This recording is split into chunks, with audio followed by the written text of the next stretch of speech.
Paranormal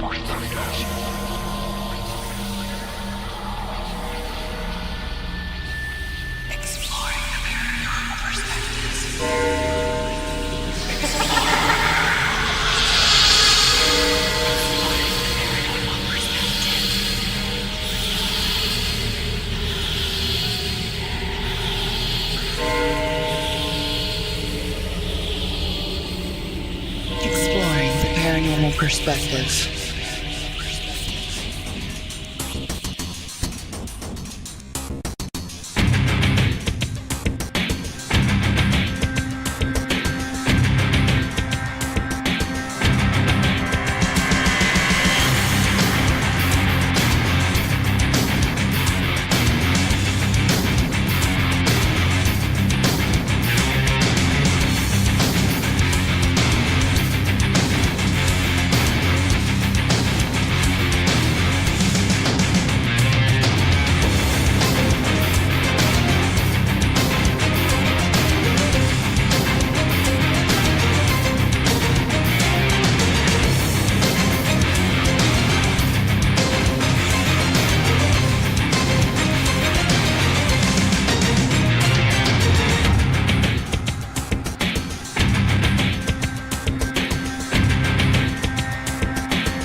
Paranormal perspectives.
Exploring the paranormal perspective.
You're supposed to say the lines. Oh, is it?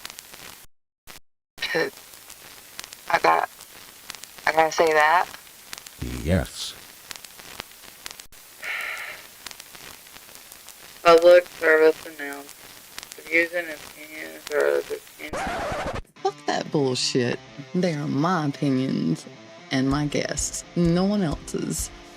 Remember, this show ain't for chitlins' ears, so listening discretion and viewing discretion is advised. This is a paranormal horror crime show, so the scenes and the sounds could be a little terrifying to those little ears and those little eyeballs. And of course, there's obviously cussing. I mean, it's me. Also, please don't do anything that these stupid ass people do in this video or this podcast. This is for entertainment purposes and for you guys to listen with your ears. Consume the knowledge. And now, time for the show.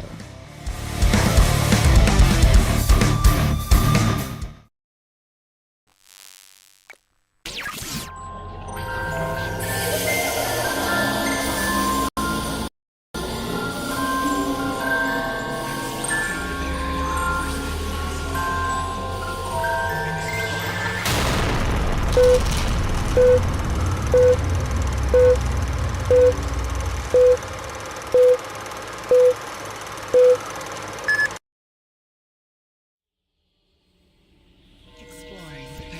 perspective.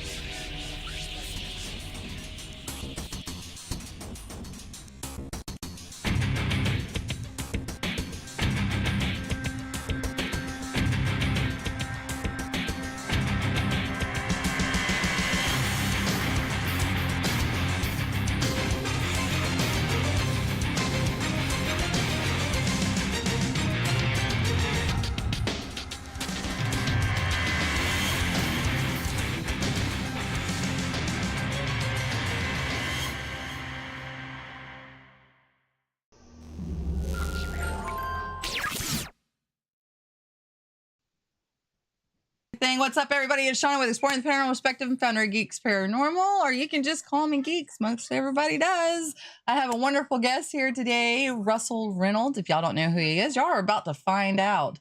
Thank you so much for coming on the show today, Russell. Thank you for having me. No problem. Oh. There's the sounds. All right. So let's go ahead and start off by first introducing yourself and telling us a little bit about who you are and how you came into the paranormal field.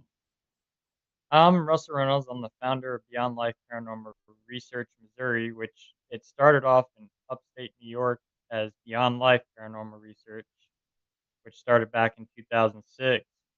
But I was involved in the paranormal at a very young age. I started at the age of 13, investigating the paranormal from a house that I lived in when I was at 6 years old and seeing my first apparition of a Civil War soldier at 3 in the morning standing in my bedroom door.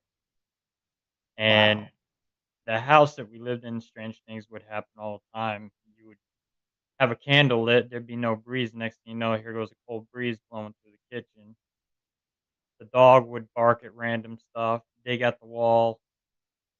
And my dad went upstairs. My mom had made my bed, folded my clothes, and laid them on my bed. Well, when my dad went up there, the bed was a mess, clothes were all over the floor.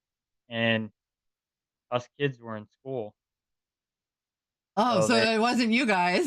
oh, it wasn't us in the house. Wake up and the car would be started on its own, and that was well before auto start. Oh my gosh. That would be amazing. You You'd see hear an old car. toilets would flush at night on their own, water would turn on. I can remember one time we were at my grandparents' house for dinner. My dad just got off work, went home to change, and the bathroom was flooded out. Somebody had turned the tub on and just let it go, Oh and we my were god. all at my grandparents' house. Well, yeah, I can't blame it on the kids. So that kinda sparked my interest, and then as I got older, staying with friends and stuff, and my neighbor's son, I would see things in their house. So, I was like, I wanna start checking this stuff out," and then I didn't really get into the residential stuff until I formed my group in 2006 with the help of Rob Dermarest from Ghost Hunters International. And the funny story how I started talking to him was I was a DJ, and he was like, "Hey, you want to get into the paranormal? I'll make you a deal. You make me a mixtape that I can listen to on the road, and I'll help you get started and get a group running in the paranormal." So we reached out. He was with Florida Ghost Team also at the time, so their director Sean, he got me in touch with her, and he started coaching me. And then when Rob was off done filming, him and I would talk, and he'd tell me what it takes to run a group. So 2006, I started Beyond Life Paranormal Research and started doing residential cases and going out to cemeteries with a friend of mine from high school. We would go check out at haunted abandoned houses, and I can remember one house we checked out. It was middle of winter. Went there at night. We didn't go in. We just taking pictures from the road, so we didn't want to get in trouble for trespassing or breaking and entering. Right. And we were sitting there taking pictures. I'm hanging out the window, and we see the door fly open with force, the front door, and then this black figure appears just out on the porch, comes down, and then disappears. And then my friend heard footsteps right by his car window, he just slams that vehicle and drive and takes right off. Just leaves you there. I was hanging out the window trying to take pictures. I almost dropped this camera on the in the road. I'm like, "What are you doing?" "I heard footsteps." I said, "That doesn't mean run." Right?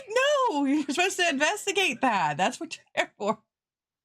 He was kind of still he was new to it, so he's kinda like a greenhorn, and, so we ended up giving him the nickname Rev Run. Right, run. I can see it. So and then about 2012, make a long story short, I moved to Missouri here, and I started another branch of it, Beyond Life Paranormal Research Missouri, and Beyond Life Paranormal Research was running still since I moved for a while, and then the person that was running it, she got into some medical issues, and I was like, "You know what? Let's just Oh, shut that one down." And this one's been booming ever since. We've been getting phone calls like crazy. We probably over 160 cases deep that we've done. wow. Nice. A lot of awesome help especially when it comes to personal. I used to do personal homes, and there was quite a few of them that you have to question. You really have to question these people because there's a lot of people that are more mentally not stable than paranormal. And when that's a sad, sad situation. And then a lot of it's just the house.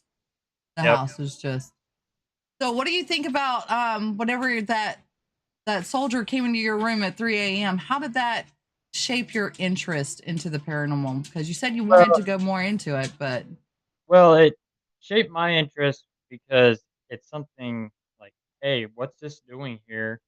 And then all of a mhm, sudden it's gone. And especially when you're that age, you're more sensitive to the paranormal, so you can see them. And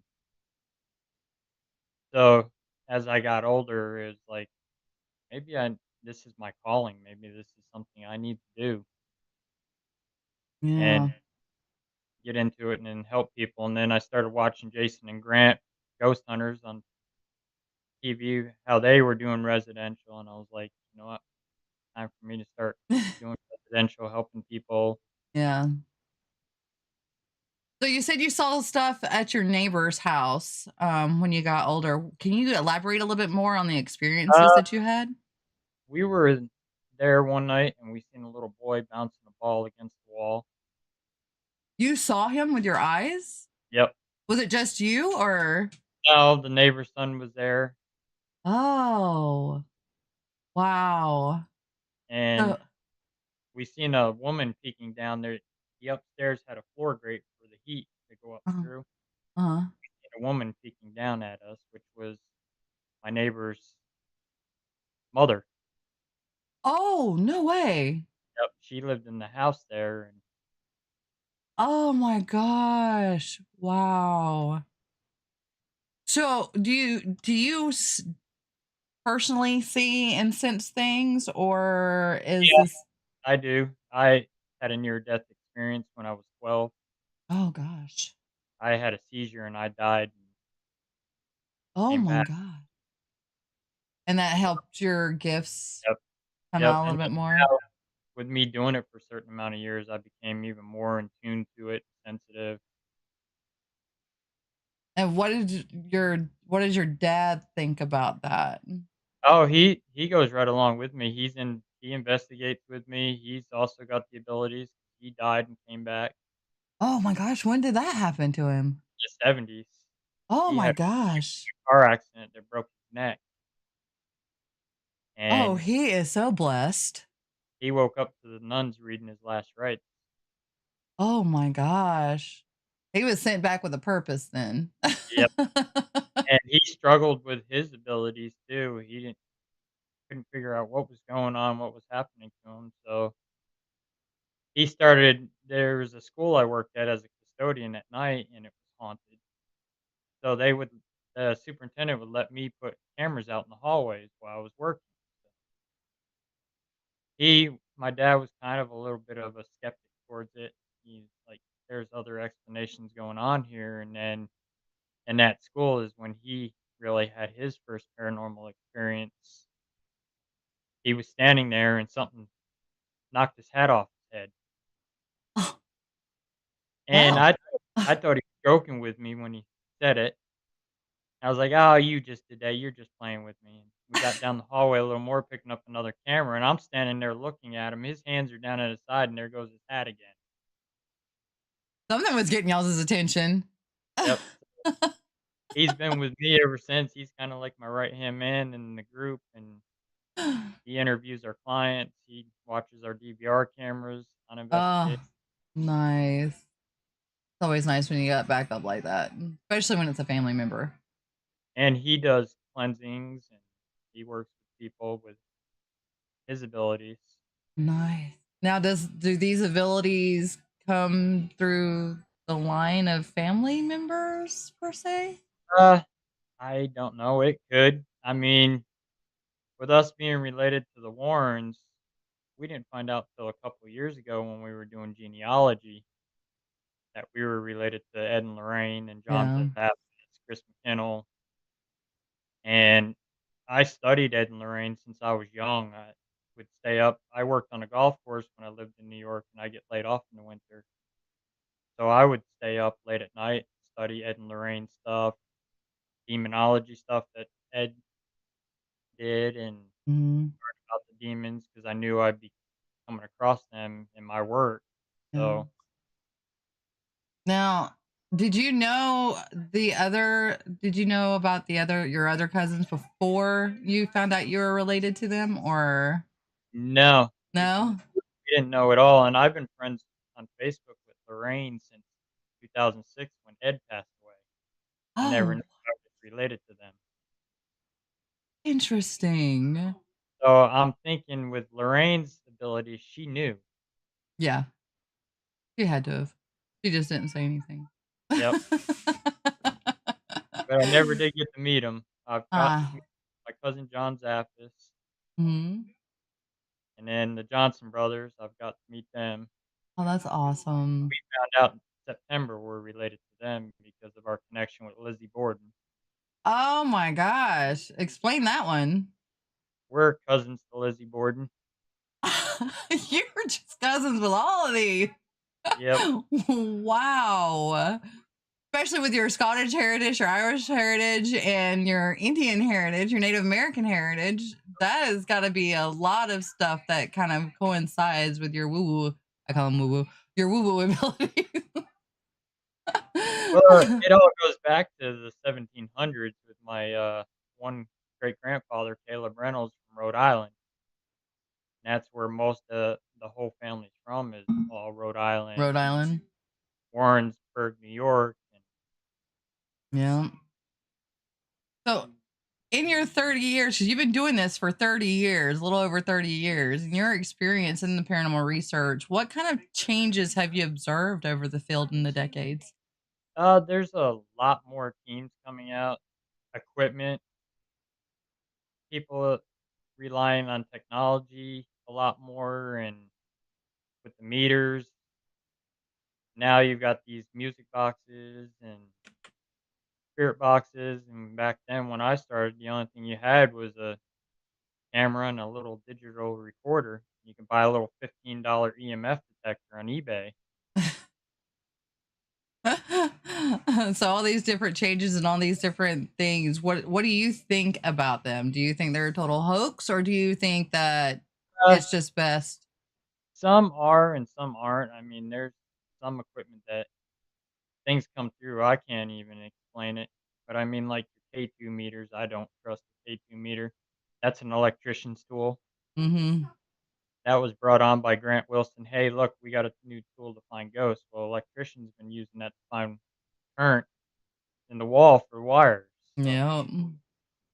I don't trust the K2. I don't use K2. I don't trust the ovulus. Yeah, the Ovilus I'm a little skeptical on. Like, I don't know how a spirit can know what kind of words are in a box, you know? The But now the spirit spirit box, box. I trust them, I love especially that. Supernatural Ink makes. Yes. I'm actually going to order one too. Yeah, But yes. my my recommendation is the reverse sweep ink box that KD makes. Reverse, which one? Reverse sweep ink box. Ink box. they're a little pricey, but they are worth it, and they work. Oh, he is amazing. Everything is swept in reverse on that thing, and it's Oh, short, so it's cutting out all the radio. yes. Yes, that would be worth it. He is such a sweetheart too. I had him on the show last season and he was so awesome to give me a little bit of his time while he was on a paranormal investigation. Yeah, I he's fe- he's a good dude, he's a good friend of mine, him and I are pretty close friends. Now, do you get involved in helping him create any of this stuff or No, I don't. that's I his genius? Yep. He owns his podcast through his network and assist in the production of the podcast with them.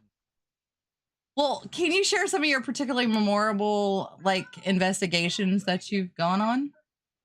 Yeah, we this one is a private residence, I can't dive too much in it because of Yeah, confidentiality, understandable. but I can touch on parts of it. This was our very first demonic case that we got called in on, and at first we were kinda skeptical if it was demonic, and it actually showed what it can do. We got called there, we went out there, my dad and I did the interviewer, and I have paperwork that our clients fill out, questionnaires, and well, she was sitting there filling that out, and it was like something was controlling her hand writing it, Oh, wow.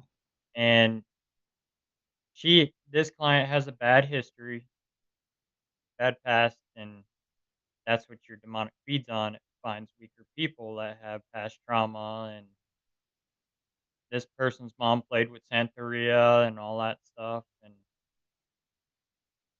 so we got there for the investigation. There was a noose hanging in the closet downstairs, and that the closet she was terrified of. And Wow.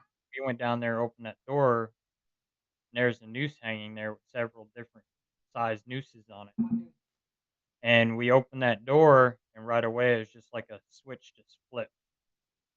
She started crying, freaking out. She ran upstairs. She says, her daughter says to her, "I love you, mom." She goes, runs out the door. Oh, And we go out there after her. My one member's holding her hands, and she's saying, "It's mine. I don't want it to leave." Her eyes start rolling in the back of her head, and then an upside down cross gets scratched into the side of her neck.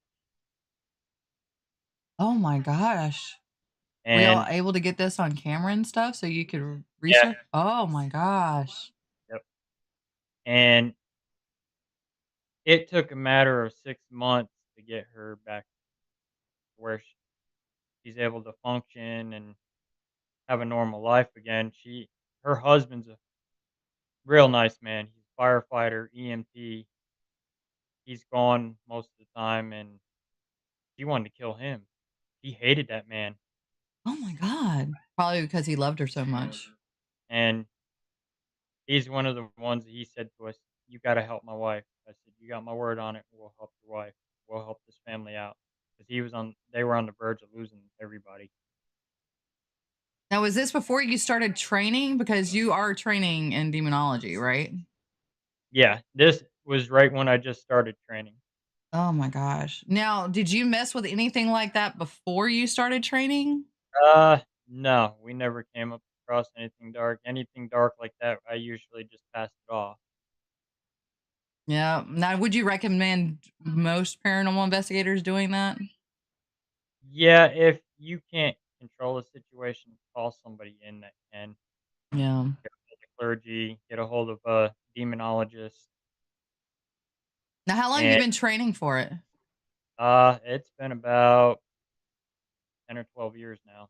Oh, so you're really in depth in it then. So if I have something that I can tell, I can go to you. Yep. Good deal.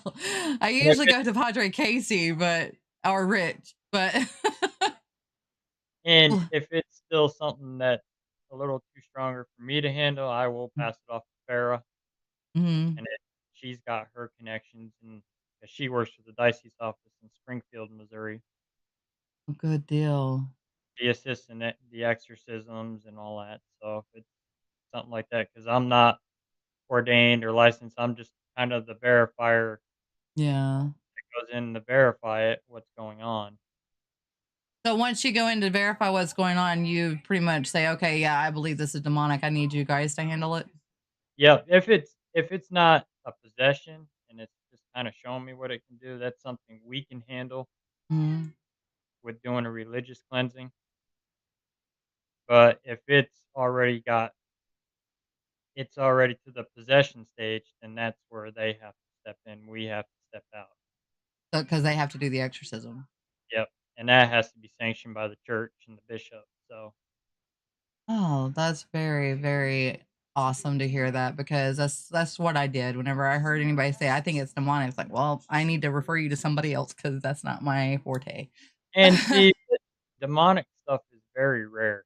It 1 is. out of 20 cases, you'll run into something like that in a residential, and Mm. the demon word gets thrown around too Oh, much. it so much does. I usually tell them, okay, it could be an asshole ghost because if they're an asshole in life, they're probably an asshole in death.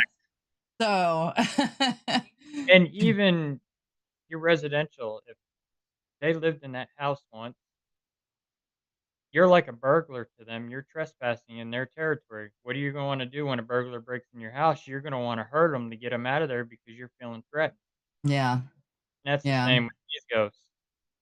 But you can always tell, like, these ones that say, "Oh, we got scratched." You can tell the difference between a demonic scratch and a regular spirit scratch.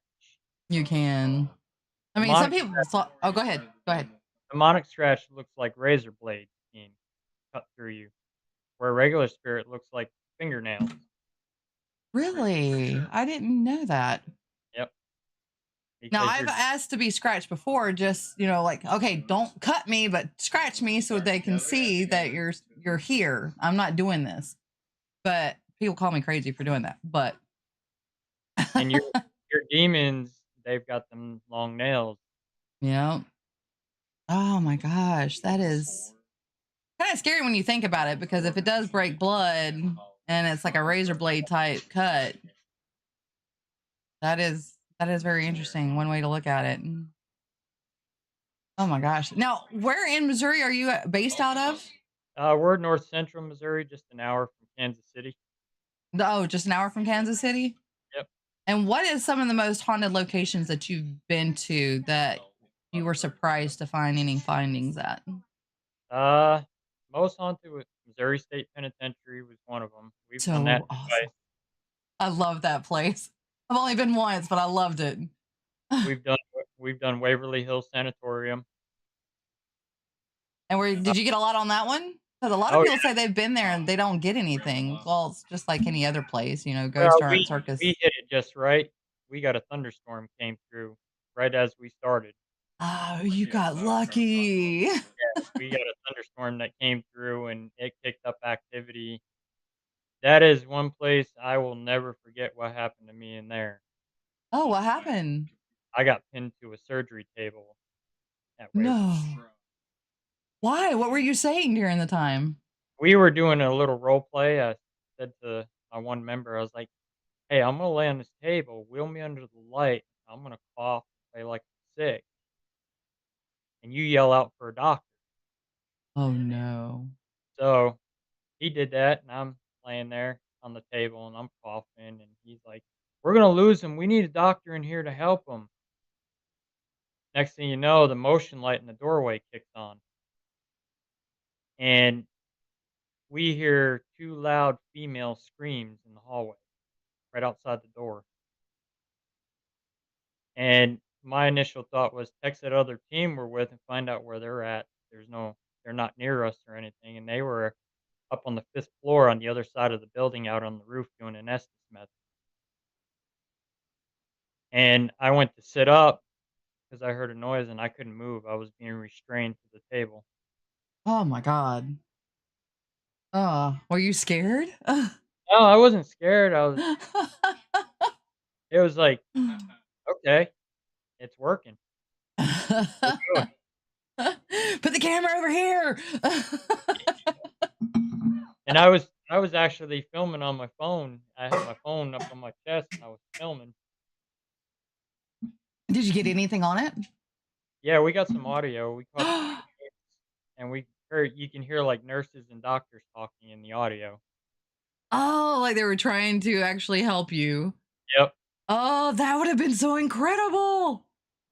And then Oh, I I'm gonna had have to try that if I ever go. it felt like somebody was pushing on my chest. And back then, they used to take people's ribs out and put balloons in because of the tuberculosis, and Yeah. Oh my god. then the That is body chute, we had a black figure fill up the whole chute coming down at us. coming down at you from the chute? Yep, we were all the way at the bottom. Were they like running or was it like they were sliding down? It was like it was the shadow was taking up the whole chute all the way down. Oh, that Walls. is. Did it have any kind of like negative energy on it or was it just something that was like just trying to get your attention? It was just something that was getting our attention because it moved the iron gate up top, and that iron gate don't move because it's rusted. Oh, and that's a lot of misconception that a lot of people get too is that when they see shadow, it's automatically negative, but that's not always the case. No, your shadow figures are the most misunderstood out there. People think they're demonic. That's not the case. There was a hotel that we did that was it was kind of abandoned. The lady actually it closed because of COVID, and she didn't get down much, and it was kind of starting to fall apart. And Oh, so she invited us in there to investigate because she was experiencing stuff being in there at night by herself, and her daughter was experiencing stuff. So she called us in. Well, my team decided the rest of them they were gonna go stay at a hotel. My dad and I was like, "We're not going to stay at a hotel.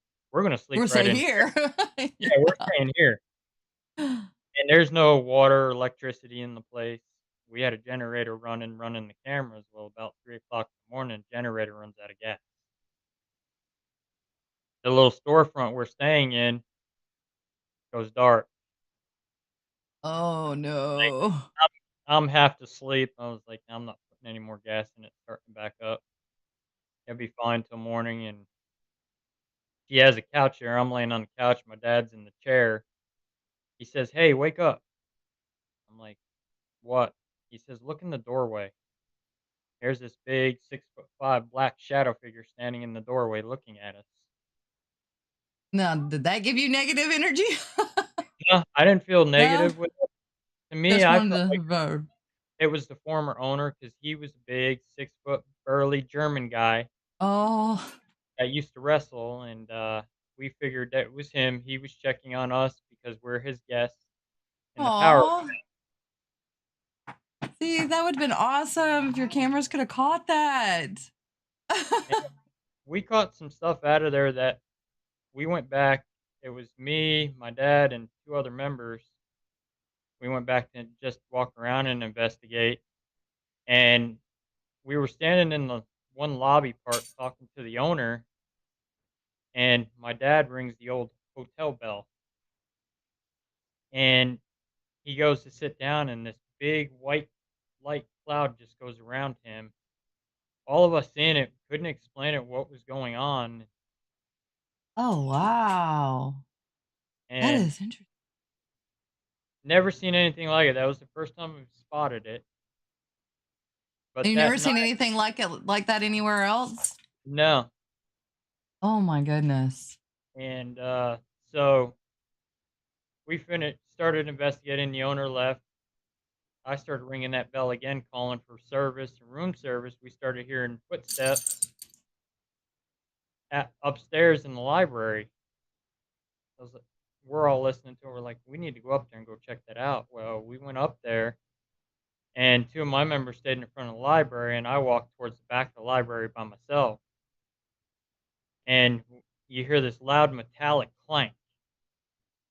And I was live on TikTok on that. And you hear my one member go, "Was that you?" I said, "No, that wasn't me." I said, "Obviously, some didn't want me coming back here, and I'm trying to figure out where it's coming from." And you see in frame the metal toolbox. I walk over there, pick up the lid, and slam it back down to recreate the sound. So it was that. And Yep. do you think it would have acted that way with somebody else going back there? Or do you think I don't know. It's hard to say. my one member about the same time seen some red eyes looking at her. Oh, whoa. What are your thoughts on the red eyes? Now, would that be something negative or just something that's trying to It could get? have been it could have been an animal like a raccoon because there was a bunch of raccoons in that place. Yeah. That night we stayed there overnight, that morning, you could hear it sound like somebody walking around, and we were hearing voices. I thought somebody had broke in because she has a history of kids breaking in. Oh no.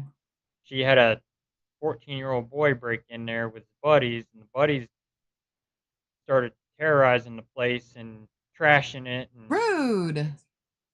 they got caught by the cops. Well, the Good. 14-year-old, he managed to escape out of there, and he's been going in there about 10 or 12 times, and he was playing with a Ouija board in there. Oh yeah, that's a way to bring negative energy into a place. And we were standing out there because we were helping her restore it. We were trying to fix the roof and everything for her to get it to stop leaking. And he was walking, and I said to the owner, I said, "How much you want to bet that's one of the kids that broke in here?" Because I said he's looking right at us every time he walks by, and then he finally stops and asks who's the owner, and she says, "I am." And he says, "Well, I'm one of the kids that broke in here, and I want to apologize to you." And he says, "I brought a Ouija board in here." And I was like, "You did what?" He says, "Yeah, I was playing with a Ouija board in here." I said, "I want By that board." himself? Yep. And I said to him, "I want that board because you just opened a doorway." That needs to be closed. And he says, "Yeah, I've been coming in here." I said, "You come with me." I took him in the back room and I said, "You see all this wood falling down? You're sneaking in here and you're telling your mom you're at a friend's house. No.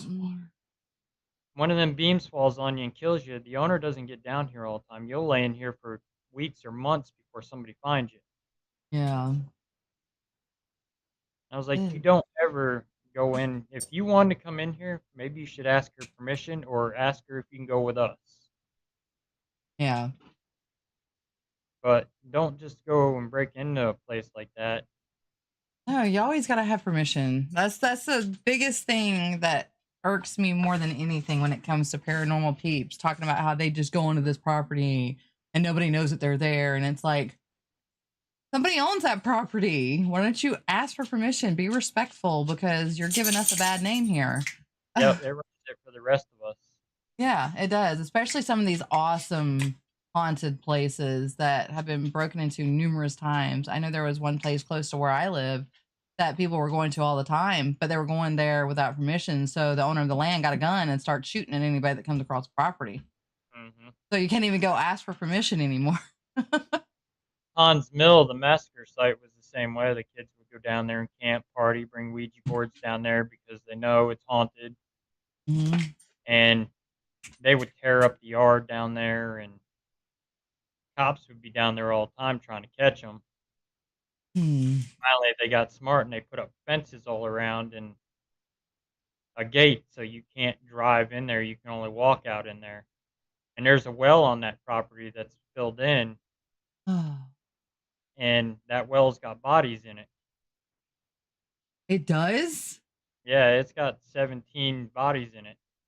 Holy cow. And what's the name of this property? Hans Mill, Hans Mill. it's the old Mormon massacre site. Oh my gosh. That's one We've I done need to do some research on. several investigations down there, Oh man. and each time it takes on a different feel down there. Now, you said you go to cemeteries. Do you still go to cemeteries every once in a Uh, while or? Once in a while, if we get called out for an urban legend or something like that, or somebody's experienced something in there. Otherwise, we don't go to them as much. Yeah. Now, do you think it's just because they're, I mean, if I was a spirit, I wouldn't want to haunt a cemetery, but I mean, do you Well, think it's because of that or? one cemetery we got called to was this actual skinwalker case, Oh, how did that and go? not the greatest. It attacked my father in broad daylight. Oh my God. I was trying to get equipment out of the car, and he walked up in the cemetery. Well, this red-tailed hawk lands up in a tree, and my dad seen it. He started walking towards it. Well, a red-tailed hawk, when you walk towards it, it'll fly away. This just vanished What? in thin air. We don't know how it did it. And a couple of my members and a buddy of mine, they were walking towards the back of the cemetery, towards the woods back there. They were hearing stuff in the woods, and my one member come and got me, and he's like, "You need to come back here to the woods." And I look in the woods, and here's that red-tailed hawk sitting in a tree in the woods looking at us. Oh, I was just And keeping tabs. my dad ended up getting sick. He stayed in the car for the rest of the night. On his wrist right here, he kept having a claw mark appear Oh for my 2 weeks. gosh. 2 weeks. Just kind of warning you guys don't come back. Yep. And we investigated the rest of the night there, and we heard something in the upper corner of the cemetery. So I started Oh, walking up there, and we were Livingston Paranormal Society was with us, my good buddy Michael, and if it wasn't for him, I'd be dead right now. We were walking up there, and he said, "Stop." I was about 2 inches away of getting impaled by a fence post through oh my my stomach. God. Yeah, And then this that is owl right lucky. above my head lets out a hoot right above my head like it was laughing. Like it wanted you to, but Yep. you didn't. Wow. Oh my gosh. That is crazy. Yeah. And how often do you go to this place? We've only been there twice. That's it. Do you want to go back or no? Yeah, I'd go back. You'd go back? Yeah, I That would be interesting. I would love to see that place. Oh my gosh. Well, can you kind of walk us through your typical approach on an investigation? Like, what kind of techniques do you find that's most effective for you? for residential for us, because that's what we mainly do. For our technique is making sure the client is at ease, and Mm, we treat them like they're a member of our family. We'll go in with compassion, and especially if they got kids. yeah. We did one case where the kids actually were shy and they didn't want to talk to us. And finally, they warmed up to us, and before they left, they gave us hugs, Oh, that is pretty and amazing. we do a whole screening process before we even step foot in a location. We're doing background checks Hmm. on the clients for a history of drugs, alcohol, mental illness, Yeah, because that's a big factor, especially when it comes to these personal cases. and a lot of times we find also it's not paranormal in the house. We've actually uncovered a sexual molestation case on a location. Oh my Another location gosh. we did, the guy was pimping his wife out. His wife was here illegally, and he was pimping her out for money. What a fucker. Yep. Oh my God. What is wrong with people? I don't understand. That's one of So my biggest things is people ask me, am I scared of the paranormal? No, I'm more scared of human beings than I am of ghosts. and it's a lot to deal with. It's a lot to go through. Residential is the whole screening process, a lot of different energies. That's why many teams don't do it anymore. Yep. One of the Be- reasons we backed off of doing it a lot. it's actually a liability issue too. That's why we've got all them forms that they fill out that's giving us permission to come in, Yep. confidentiality forms, and it's also states in there about talking to the kids if they're under 18 with a parent's permission, Hmm. and Good. That's we also good. record our conversations with clients, so that way Hmm. They can't say anything. If they try to, yeah. and we're in camera view the whole time, so they can't come out and say, "Hey, you stole this out of my house." How are we gonna steal it when we're in DVR camera view the whole time? That's one of my Right. rules. Stay in camera view the whole time. Plus, we're filming on handhelds, and Yep. You so have it to anymore. I was doing that way back in the day, but a lot of systems have gotten better over the years where you don't have so much stuff you have to lug around anymore. I'm gonna have And to get then with you though on what DVR system you use because my DVR system's shit out. So I've got 3 of them. you got 3 of them. The one I Yep. had, I took with me to Hinsdale, New York, and I came back and I was transferring everything over, and the transfer process was just so sluggish and slow. And then camera 3 and camera 4 got deleted. So And I didn't see, have a those. lot of times with paranormal, that'll happen. Yep. Well, there's a lot of paranormal shit happening at that place. I mean, that place was crazy. Have you ever been there? No, but I've heard of the place. You gotta go. You gotta go at least once. I was so fortunate that Angel Val asked me to go with her, and it was an absolutely amazing experience. So interesting. But And that's I even like slept like a your demonic baby. stuff. When, Overnight Paranormal did their investigation at the Warrens Occult Museum, Hmm. and 5 nights in there to raise money for Feeding America, they went to go back home, and they were trying to go through video footage, and it was all gone. Oh, They had yeah, something didn't want to be seen. they had to come back out and redo it again. Yeah, I gotta go back out and redo it because the 2 places that I needed was the little girl's room and the one next to her, and I don't have those. And there's times I'll be going through DVR footage, and I'll see something, and I'll go and rewind it back, and it's not there. I've had that happen too. Have you had that happen with an EVP too, where you've heard something and you go to share it with the other people and it's not there anymore? Like, I'm Yep, not crazy. I swear to God, it was there. So frustrating. It's like, why would you reveal that to me and right. not? But I guess that spirit kind of trusted you over others. I don't know. I'm trying to look at it in a positive light. Not like they're trying to make me look crazy, but but that they trusted me with it. Right. Oh my gosh. Well, you had your interaction with Rob Damaris from the Ghost Hunters International. How did that shape your approach on Paranormal Research Group? And then we'll get back to how you approach investigations with big places. Uh, with him, it was more because he seen the TV aspect side of it. Like, hey, it's not everything that you see on TV. What you do out there when you do your regular investigation, and he's kind of sparked my eye for like with equipment and stuff. He's dead set against those apps and stuff like that, and Yeah. spirit boxes. He's not for them either. Really? Yeah, he's not too much for the spirit boxes either. What about portal boxes?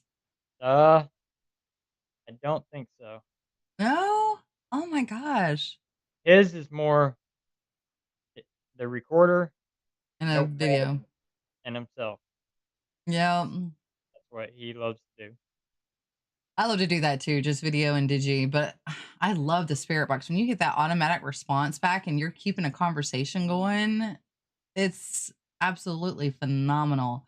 And you're not going to get that from a regular radio station where, you know, you're going to get stuff that answers what you're asking constantly. And when you have something like there was an old TB hospital in Arkansas that I used to go to every year before it shut down.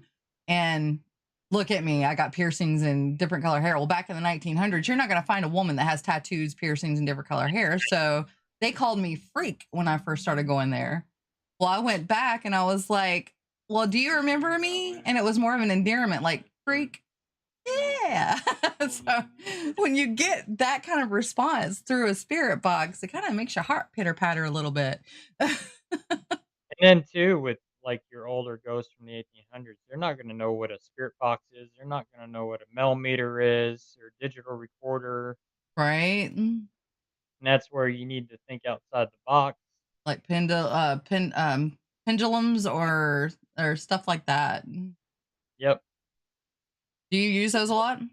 No, I don't use a pendulum or anything like that. I've seen people use them. I have members on my group that use them, and we would do an Estes method with it, where the person with the pendulum would sit in the other room, and I would sit in the other one, and I'd write down the question. I wouldn't say it out loud, and then the other person's relaying the answers back to me. That's a good idea. I didn't even think of that. Is that what you kind of suggest doing with those that are born before Yeah. doing stuff like that. Yeah, writing it down and letting them answer through. That is a good one. Yeah. Now, what do you think about dowsing rods? Dowsing rods work. I've seen them used. They're a pretty good tool, but you need to sync them with your energy before you go and use them. You How do need you to do that? take them and rub your hand down them so your energy is attached to it. Oh, Set see, I didn't know that. set your intentions. I probably could have asked my friend Pam about that, but I didn't. But I didn't know that. Interesting. Yeah, I don't have any dowsing rods, but I know Ken Rottweiler, he's got some dowsing rods, and I know a couple others that use them as well, especially for like older generations that you're trying to reach out to, like World War II vets and stuff like Yeah. that. Yeah. Now where you being where you're at, do you get to experience any kind of like soldiers that come in aside from the soldier you saw when you were 6? Oh, yeah, because Yeah. we've Civil War history here in Missouri. The town I live in is an old military town. It's named after John C. Breckinridge, the Kentucky Mm, general. man, do you get like a lot of like negative energy or just like Not so much negative. It's more kind of residual. When you mm, go to like these massacre sites, like Mormon massacre sites, you get a little bit more negative energy because of all the violent stuff that went on, and yeah.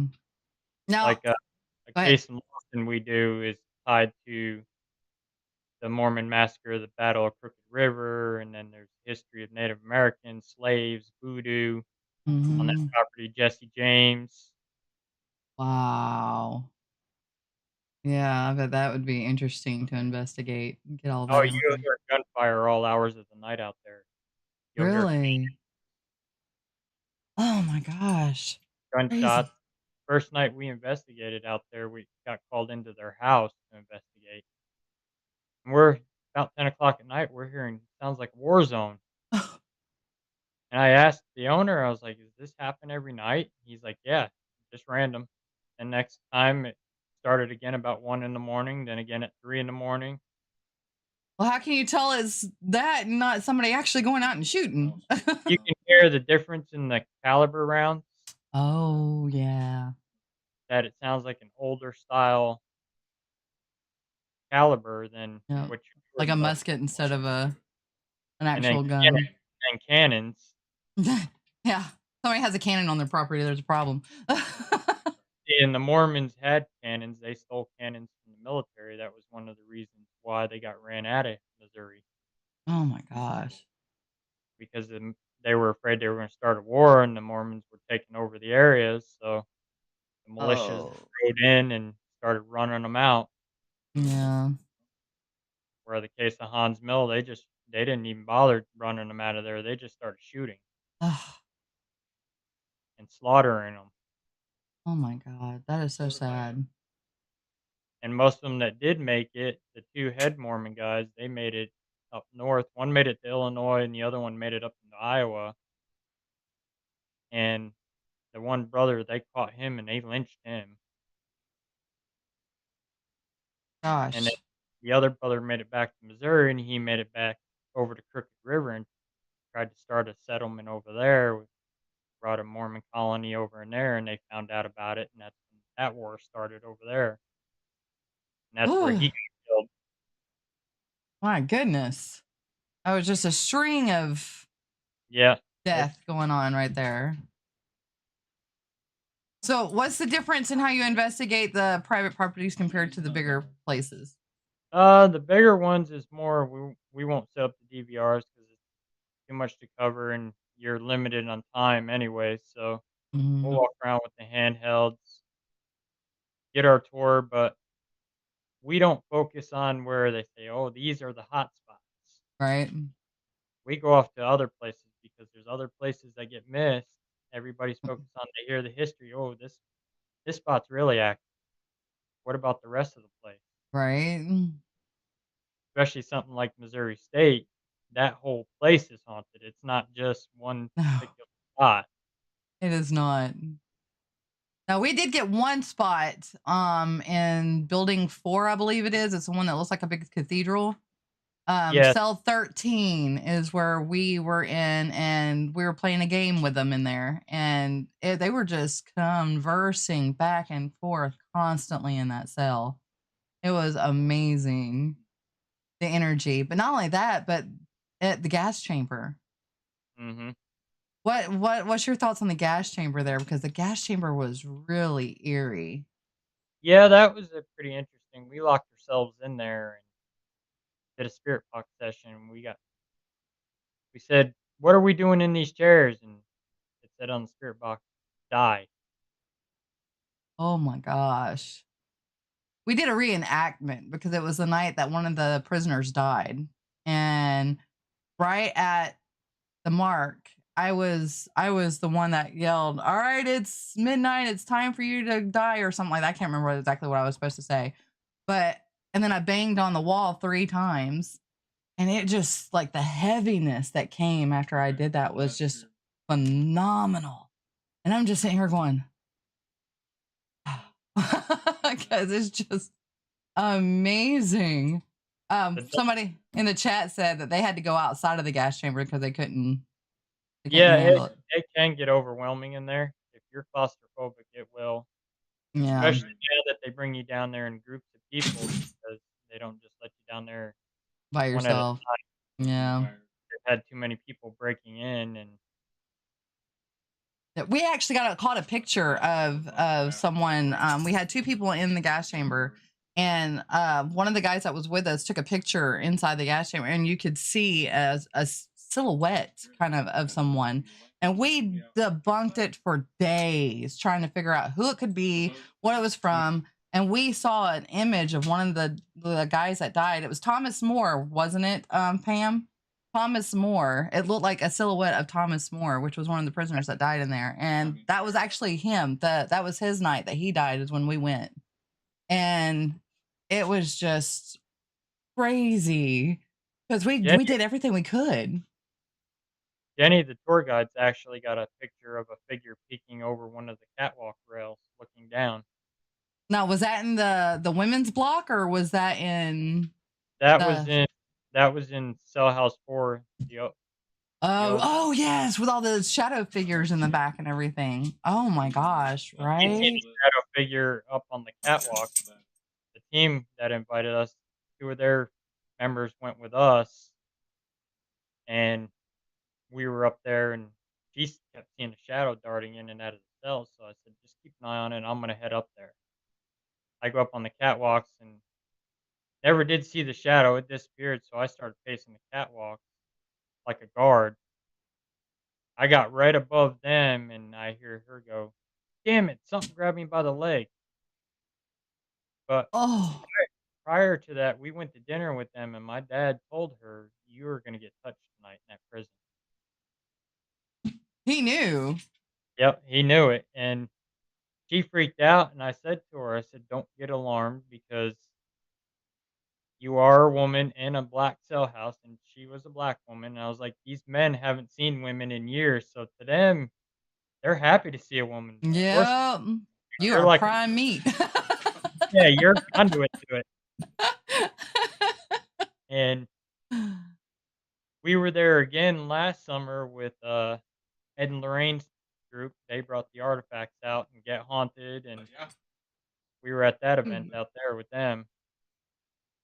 Amazing. Was it just as good as it was?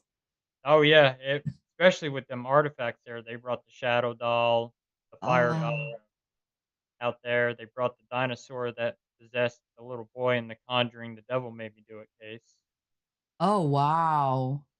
Oh, how interesting. Now, when we went, building 3 was closed down, so we're wanting to go again. Yeah, they tore the building down behind it, and they Yeah. cured a kind of, sickness when they tore it down. That's why they Ugh. also closed it too. Well, they opened it back up, so I am ready Go to go back and and go in there because I heard a lot of good stories. I mean, we got good stuff from the women's. I was on the second floor of the women's cells, and we got a conversation. I don't remember her name that was conversing with us through the spirit box, but she was talking to us, telling us thank you for bringing her cigarettes, and I mean, it was amazing. Did she tell you about a She was fooling around with the guard. Oh yeah. We were asking her if she was the one and she wouldn't say, but she We, uh, would thank us for the cigarettes. we talked to her when we were there with the Get Haunted event. They were for the event, they had people stationed everywhere, and you would switch off. And we were with Candy Slater and another girl, and the one lady was talking to Necrophonic to her, and we were doing the Ooh. first EVP down from there, and we were both getting the same thing. She was talking about how she had an affair with the guard, and the guard told her that if you say anything and I lose my job, I'm gonna kill you. Well, they got too much on her, and she threw herself over the rail. Mm.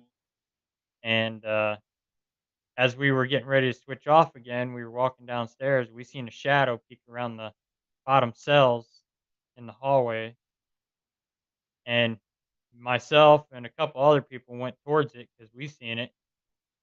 And Candy's yelling for us, like, Guys, we got to switch out." I'm like, "There's a shadow down here," We're not switching out yet.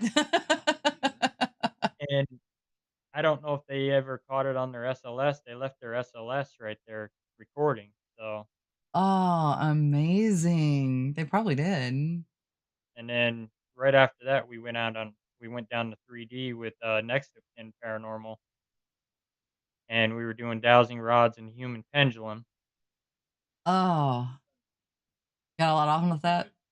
Oh yeah, we were talking to a woman down there in 3D, and she actually remembered me from being there. Wow. I was the only one she wanted to talk to. That place is amazing. I am so excited to go back. And I know we're closing in on the hour. I can go a little bit longer if you can. I'm good if you want to. Awesome. Yes, we're having a good conversation. I'm ready to go for.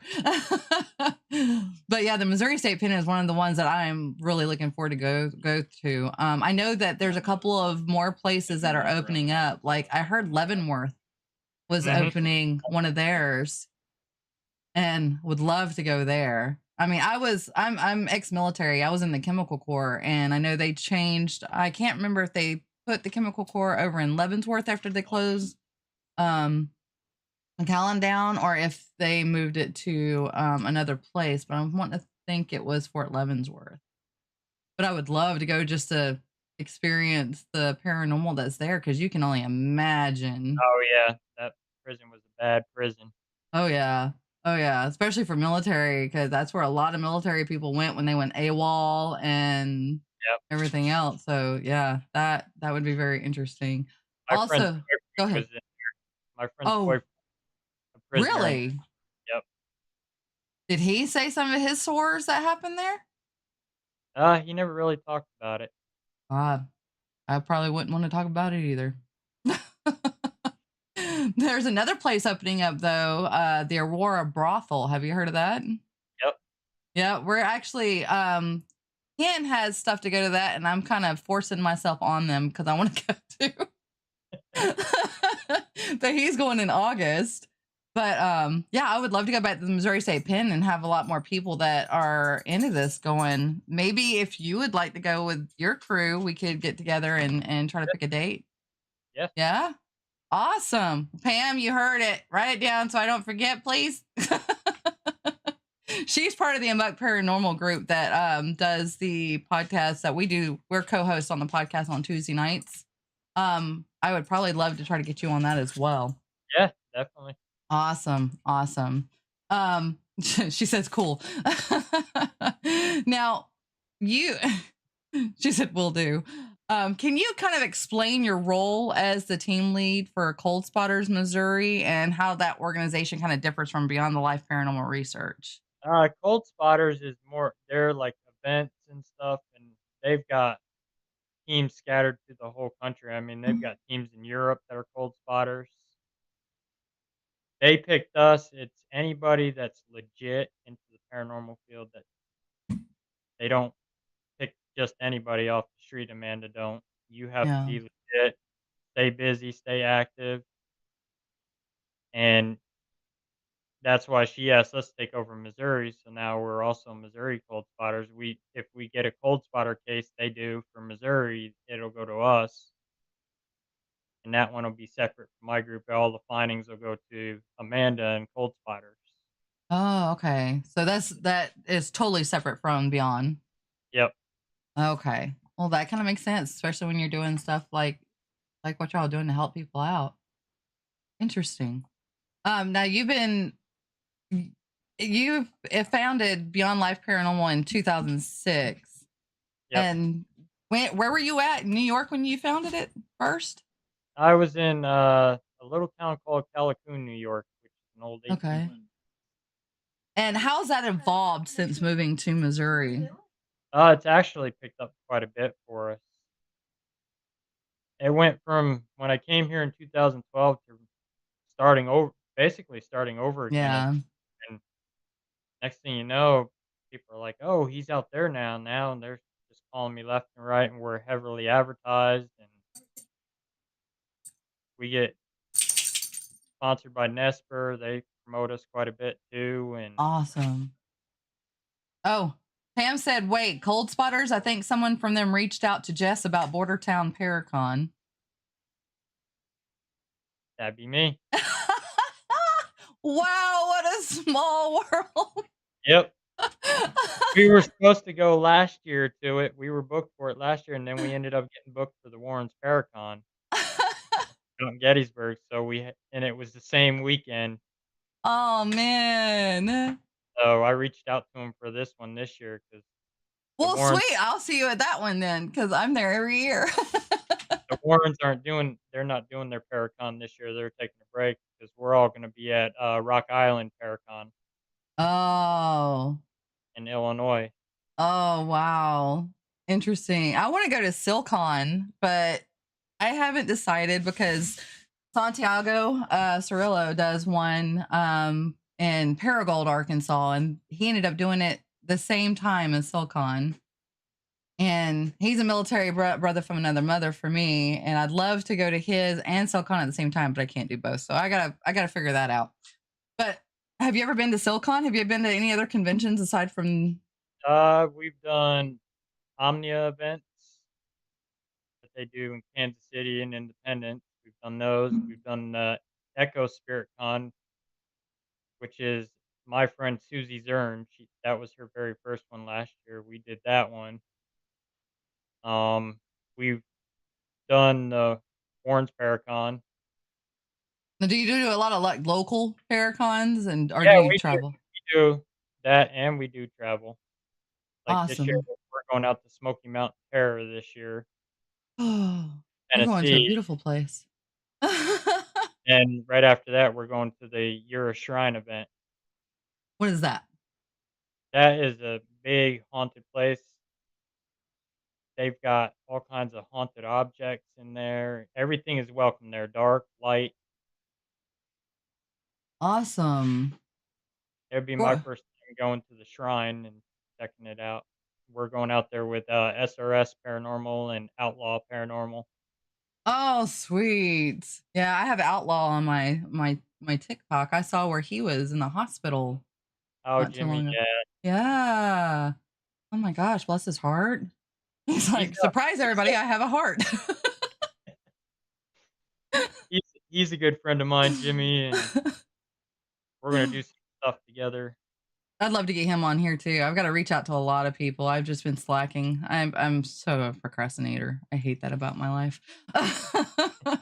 Yeah, reach out to him. I'm sure he'd be happy to do it. He's been on mine a couple times, Awesome. twice. And Pam said Bordertown will be at the KC Paracon this year too. So her podcast Bordertown Strange will be there. we may be at the Paracon KC. We're talking to him about booking a vendor spot there. So Ah, that's awesome. All right. So, in your experience, what's the most common misconception about paranormal research that you'd like to address? the fact demons. Everybody says everything's a demon. That's not true. Well, we know this one guy that's in the entertainment industry that likes to scream demon every episode. Well, you see it on YouTube. They do that for views. Oh, I got attacked by a demon. No, you didn't. You got attacked by an asshole ghost. Yeah, demon attack is a lot different. A demon they don't have to listen to you, they do what they want. Mhm. I've learned in the years, if we're dealing with something demonic, it already knows when I'm coming. It knows who I am, knows Really? my name, my age, what car I drive. So it tries to lash out at you with Yep, that it tries to information. stop you. Oh my gosh. And whenever you get those cases and you get that kind of information, you pretty much know that it's Yep. a demon at that time, not just And, some. like, for us, when we walk into a location, we can tell if it's something demonic or something regular. You can tell a difference in energy. With a demonic, you're gonna feel more heaviness. It's gonna feel like you're walking in mud. You're Oh. gonna be kinda, like, dragged down, pressure on your chest. Like, for me, when it's something demonic for me, I'll get hit right between the eyes. Oh wow. Now your And mentor is the one that helps you out whenever you need. Have you ever yep. gone to anybody else to ask them for information No, or ask them for help?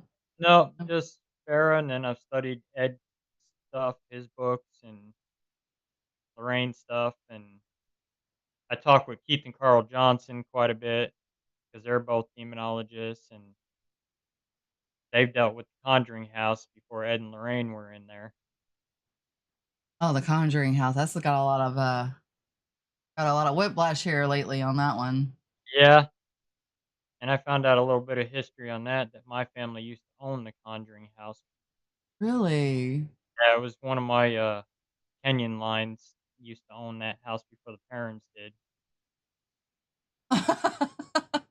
Right? Yep. Oh man. But that's even like the Conjuring House, it gets misunderstood too with the Warrens being there, everybody's saying, "Oh, Roger punched Ed in the face and threw him out." That that's not true, nobody's punched Ed in the face. Ed was a Navy man. Right? I wouldn't wanna take a swing at Ed. But people say, "Oh, yeah, he punched him in the face and told him to get out." Yes, they were asked to leave when the seance went wrong, but Yeah. Warren stayed in contact with the Perrin family. So he did stay in contact. Yeah, they stayed in contact, that's why the movie came out. That was their Mm. idea to and that's like people complain about them moving the objects, taking the objects cross country. They can't Yeah. open the museum due to zoning issues, so Ed wants them items to be exposed so people are aware of the potential dangers with that stuff. That So was they don't Ed. go after him.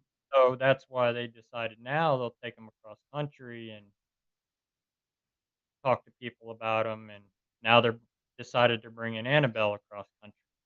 And people are mocking that and saying it's fake and that everything else has been a lie just because they're bringing them across to make Yeah, everybody aware.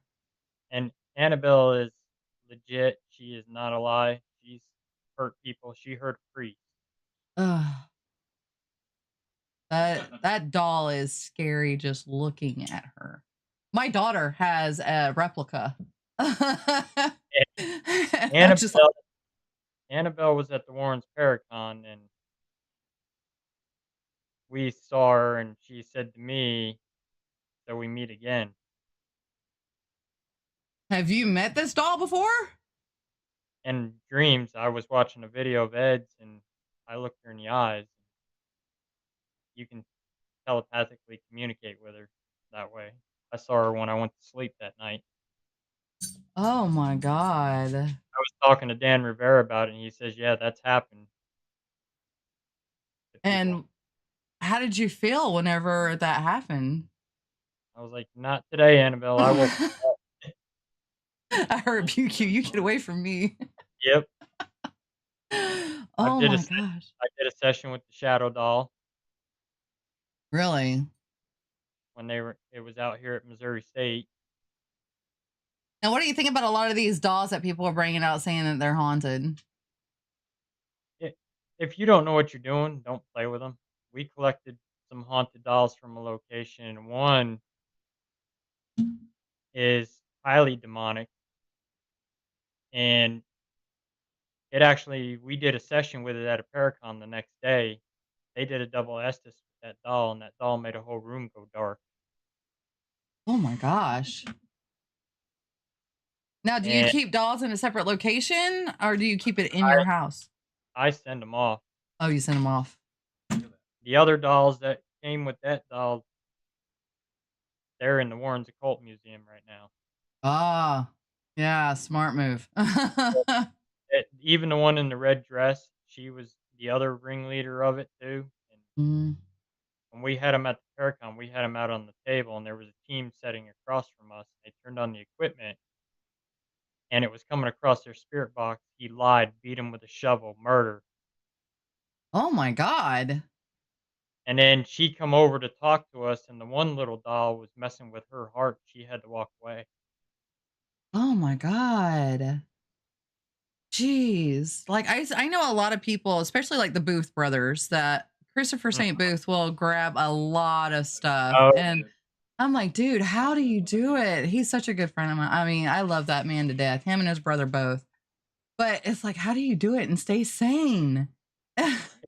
it's all how your intentions are, and how you handle them. You never want to take the doll and put it up towards your chest, your heart. Spray your hands down with holy water. Like Dan, when he moves Annabelle, he's got gloves that's got Mhm. Saint Benedict's medals glued in the fingers. Oh, wow. And they before he even puts the gloves on, they soak his hands in holy water. They do a prayer, and then they soak the gloves in holy water, and it No, rattles him every time he moves her. how does a demon get inside of a doll? Well, with that, a doll feels safe to a person, Yeah. something they're happy with. So that is a perfect vessel because you wouldn't think that a demon's going to inhabit a doll. Right. That's why, like the case of Annabelle, it disguised itself as a child in that doll. Yeah. And that's And the then biggest scare. people bring them in, they hold them up to their chest, their heart. That demon latches onto your heart chakra, and there you go. You're taken in. That's why, if you notice, they've got everything in cases. Like John Zaffis has got his museum, and everything's encased. The Warrens Museum, everything's encased, So people can't touch them. and everything's blessed. When Mm. they bring these objects out, Wade is doing binding prayers and blessings. Even before they travel, they put the items to sleep, and they don't talk about them. They don't dwell on them. They don't even acknowledge them back there. Because knowledge is power. Yep. You give them that thought and they come alive. You start feeding into it, and Mm. especially with the Warrens Paracon, there's so much energy going around there with readers, and you got investigators there that have possibly their own attachments with them, or Mhm. Wow. Now, how would you go about advising on attachments? If somebody had an attachment on them, what uh, would you suggest for them? seek help, clergy, especially if it's a demonic attachment. You'll know because you'll start with a demonic attachment. What it does, it starts. You'll hear the, especially if it gets in your house, you'll hear the noises, the bangs. And when it finally picks you for its target, then you're going to start waking up with bruises. You're going to start getting moody Mm. with your family. You're going to start running into financial issues. You're going to start losing friends. And then once it hits the possession stage, then you're full blown gone. You're going to get more violent. You're going to be talking to different languages. Your eyes are going to be rolling in your head. You're not going to be yourself. Split personalities.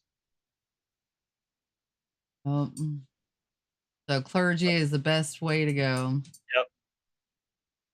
Reach out to Yep. clergy or a demonologist, or like myself that's experienced in it. Yep.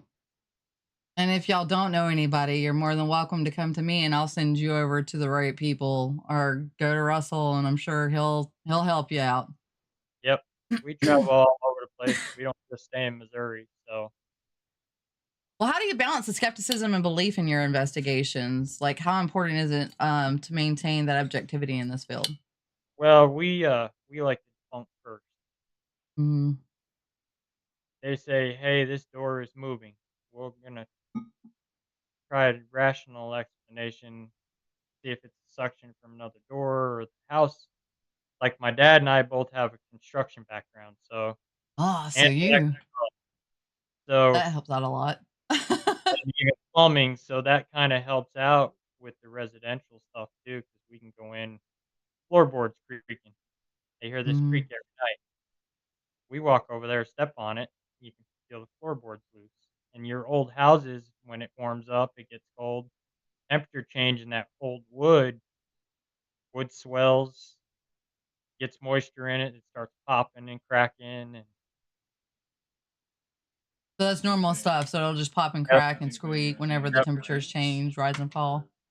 And a lot of people psych themselves out too. They'll watch horror movies late at night in the dark, and then they get done watching it, and their mind's still on that movie, and they go into the bathroom or they go somewhere and they hear a noise, and right away, oh, there's something going on in my house. I've gotten calls for that where this guy and his grandmother were watching a horror movie, and she went in the bathroom and thought she heard footsteps, and it was just the house creaking. I was like, "Yeah, it's you psyched yourself out by watching that movie." Now, being a paranormal investigator, does that kind of horror movies kind of don't do it for you anymore? It doesn't do it for me anymore. I can sit there and watch a horror movie and not get I scared. can I can watch it. Used to before I started doing this stuff, it was like I would look over my shoulder and stuff, and now it's just like, oh, is it interesting? If And it's interesting, I'm a big horror movie fan. I met several of the horror movie actors, yeah, I got to and meet Michael Myers. I met Kane Hodder, I met Yep, C.J. Graham, Danielle Harris did Leatherface. I met Ah, he is so tall. Jeez. I'm he 5'10", so I'm tall for a woman, but he is tall. and, like, Kane Hodder and R.A., Leatherface, they're all paranormal investigators as well. Yeah, I Rick know. McCullum, Hmm. They were talking Rick about trying to pitch something to Netflix on something for them to do, and I'm not gonna say it what it is because it's his, but it would be awesome if they would pick it up because mhm, that would be an amazing show to watch. I would watch it just and to give him support. I'll be with Kane this summer Oh yeah? at Smoky Mountain Terror and then Crypticon. He'll be out here at Crypticon in KC this year. Oh, so cool. And it is so cool to hear a lot of the actors that are into the paranormal and believe that it exists. Because there's a lot of them out there that'll laugh at you and say Yep, no. and I never had it happen. Danielle Harris is in it too, from what I heard. She's part of that Hollywood Ghost Hunters now too. Oh yeah? Yep. Oh my gosh. I'm gonna have to reach out to these guys. Be like, I don't know if you remember me, but I met you at this place. I'd love to Kane, get you on. I don't know if Kane will do it. I tried to Nah. reach out to him for mine, but he's contracted for some other stuff. You can get Rick, he'll do it. Yeah. Yeah, I'm getting back on. Definitely. Hey, there's so many questions still that I've got for so many people that I've had on that's like, I didn't ask this during this part. Well, for the skepticisms and the beliefs, I know you first thing to do personally is debunk. Always try to Yep. debunk. Um, when you come to the point that you can't debunk while you're there, do you then take it home and research and try to debunk it then before Yep. calling belief? Yep.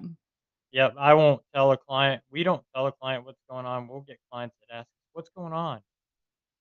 We won't tell them because we want to be sure before we bring it on them Yeah. what we're doing. That's like we won't do an Estes method, and if a client's in earshot, Oh, yeah. because we don't want them hearing what's going on. They think, oh, they're talking to this, they're talking to that. I've had a Like, few clients sit there and eavesdrop on some of our conversations. It's like I tell our members, if you want to talk about what's going on, we go outside and take a break. Yeah, definitely. Now, have you ever been to the McIntyre Villa? Not yet, but that's on our list. I know Stephanie really well, so She is a sweetheart. She's like, you got to come up here. So I've already been up there once, but I stuck to the second floor because I was getting so much stuff on the second floor alone. I hadn't been to the attic yet. I haven't been to the basement, but after watching that video she posted the other day of the basement, I want to go down there, and I want to go down there by myself to see if I can get something to interact with me, because I notice a lot of spirits, if you got a lot of people in the room, will not interact. no, they won't. If you actually go on Supernatural Inc. Technologies page on YouTube, Mm-hmm. video of Katie and Stephanie down in the basement investigating. I'll have to look at it. Katie gets touched down there. Oh, what is the one that her friend just bought? The morgue. Oh yeah, I want to go there too. She just opened it up, but I want to go there too. It's only like an hour from where I am right now, and I would love to go there. I'm gonna have to get a hold of Stephanie. Be like, we're coming back. Prepare. we're making a plan to go out there probably this year. Stephanie's like telling us how many time you want. She is With such a sweetheart. us being part of Supernatural Inc. too, she's good friends with them. Yeah. Yeah. And it was awesome because she was like upstairs with us on the second floor almost the whole time. It's like we were kindred souls. I love that woman so much. she has the personality that I can just groove with. we did a Paracon together last September. Oh yeah. St. Joe, yeah, the Echo. Stephanie was right next to us. She is so awesome, such a sweetheart. We were giving her static, my dad and I all. She'll come right back with it. Oh yeah, she does. I give it right back to her. So, can you share some of your most advanced or interesting paranormal investigation equipment that you use? My millimeter with REM pod and shadow detection is one of my biggest ones. My Olympus digital voice recorder that's got the microphones up on top. That thing can hear a pin drop. Oh my gosh, I got one too. I love that thing, and it's also got the smart feature on it. Now mine's a little bit bigger. Oh, you got a bigger one. No, mine's the itty bitty one. My other one is my SLS camera. I don't have one of those. The one I've got is heavily modified. It does 2D night vision and 3D images, and it does regular night vision image. Oh wow, And nice. it does not map out tables, chairs. That's good. So just a spirit. Yep. The only thing I don't like about it is carrying it around. It gets heavy on your hand. So. Oh yeah, anything that you're carrying around like this most of the night is gonna So get I away on you. mine, and I'll set mine down on something and let it shoot down a hallway or something like that. So you just have one of those, or? Yeah, I've got one of those and my full spectrum cameras. And thermal? Do you have any thermal? I got a thermal. I've got one made by Paratechnology that debunks orbs. Really? One side's night vision, one side's full spectrum. So if you got a orb that passes through night vision, if it's a traditional orb and light anomaly, it should pass through the ultraviolet spectrum. Oh, interesting. And who makes those? Paratechnology. They 3D print it. It captures. You can capture audio. It records audio also with it. Oh, see, that's awesome because if something happens to come across, it can say something at the same time. Yep. That is cool. Awesome. And when you're carrying it, the camera's pointed out front, and you're just holding it like this, and you kind of look down the screen and keep looking. So people forward. are actually getting what you're looking at. Yep. Ah, that's amazing. I wish I had a camera that could do like a panorama. Like if you have it on your back or on your shirt, something that can just, because anytime, I swear to God, it happens, I'll sit there and be like, I just heard something behind me. And of course, there's no camera pointing behind me to find anything. And it's like, I've got the battery operated gimbal. mm-hmm. You hold it like this, and it's got your GoPro in it, and you flip the button, and it switches it to selfie mode.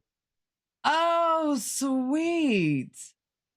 That is a very interesting concept. I just started coughing.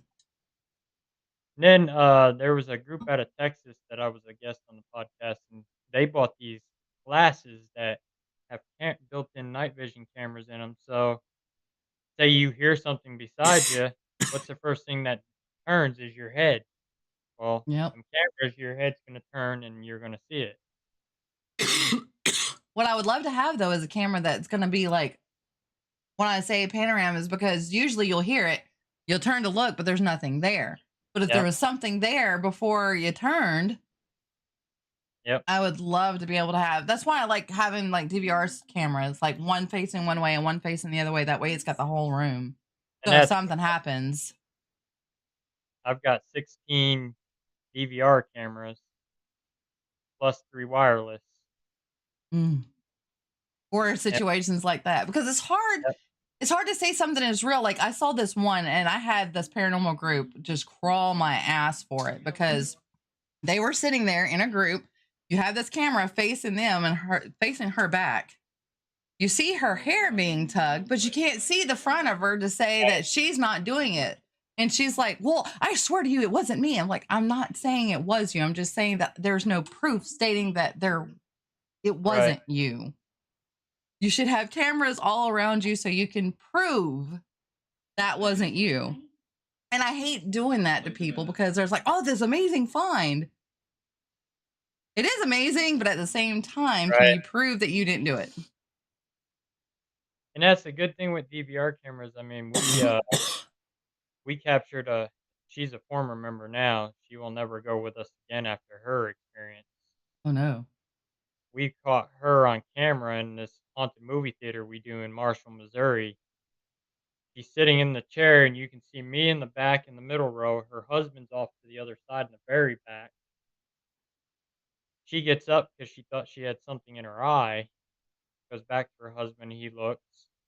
Nothing. She sits back down in the same seat, and she's sitting right in front of the DVR camera. Next thing you know, she's sitting there taking her thumb and digging down her face, just like that, and not even know she's doing it. And on the camera footage, you can see her face morph somebody else. Oh my God. Oh, that scared the mess out of her, didn't Yeah, when I sent that video to her it? husband, he's "No, I'm not doing this again." That scared Oh, her. geez, I bet. She was she must have been a I always say it wrong. An empath. And that the one that she morphed to, he's known for that. He's known to grab people, push people. And make people do stuff like that. Yep, that actual movie theater was on an episode of Dead Files. Oh, what's the name of the movie theater? Marshall Cinema. Marshall Cinema. Oh my God. She don't let any teams in there but us because of that. The reason why, because of that. Because of that.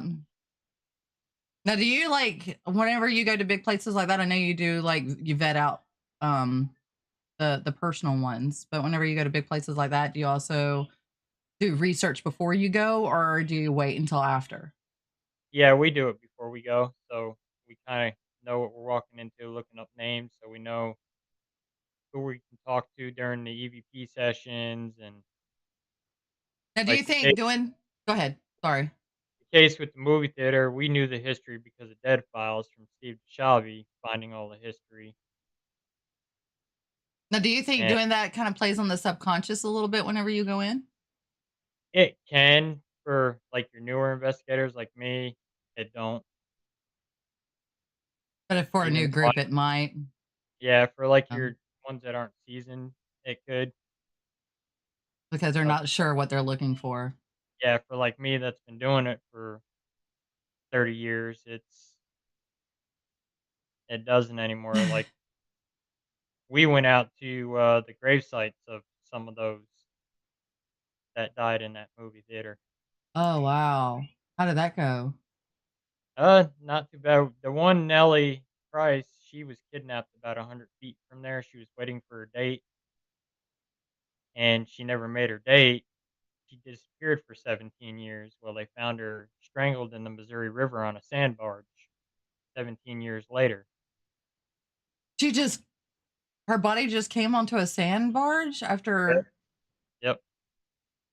She was strangled Ow. with window weights. Oh my god. This happened back in the 1930s. Oh my god. For 17 years, and she haunts that movie theater, and she does not like living. She, uh, Hmm. she pinches the staff, she'll bang on stuff, she'll throw stuff,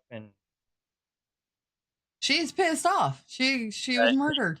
and she's in an unmarked grave next to her dad. We tried to find the gravesite because we were gonna put flowers on the grave to pay our respects. Maybe that would kinda calm her down a little bit in the theater where she's not messing with the owner's staff so much, and we never did find the grave. Mm, so sad. And the one guy that was shot and killed out there, he's the one that my former member morphed into. We found his Ooh. grave too, Oh my god.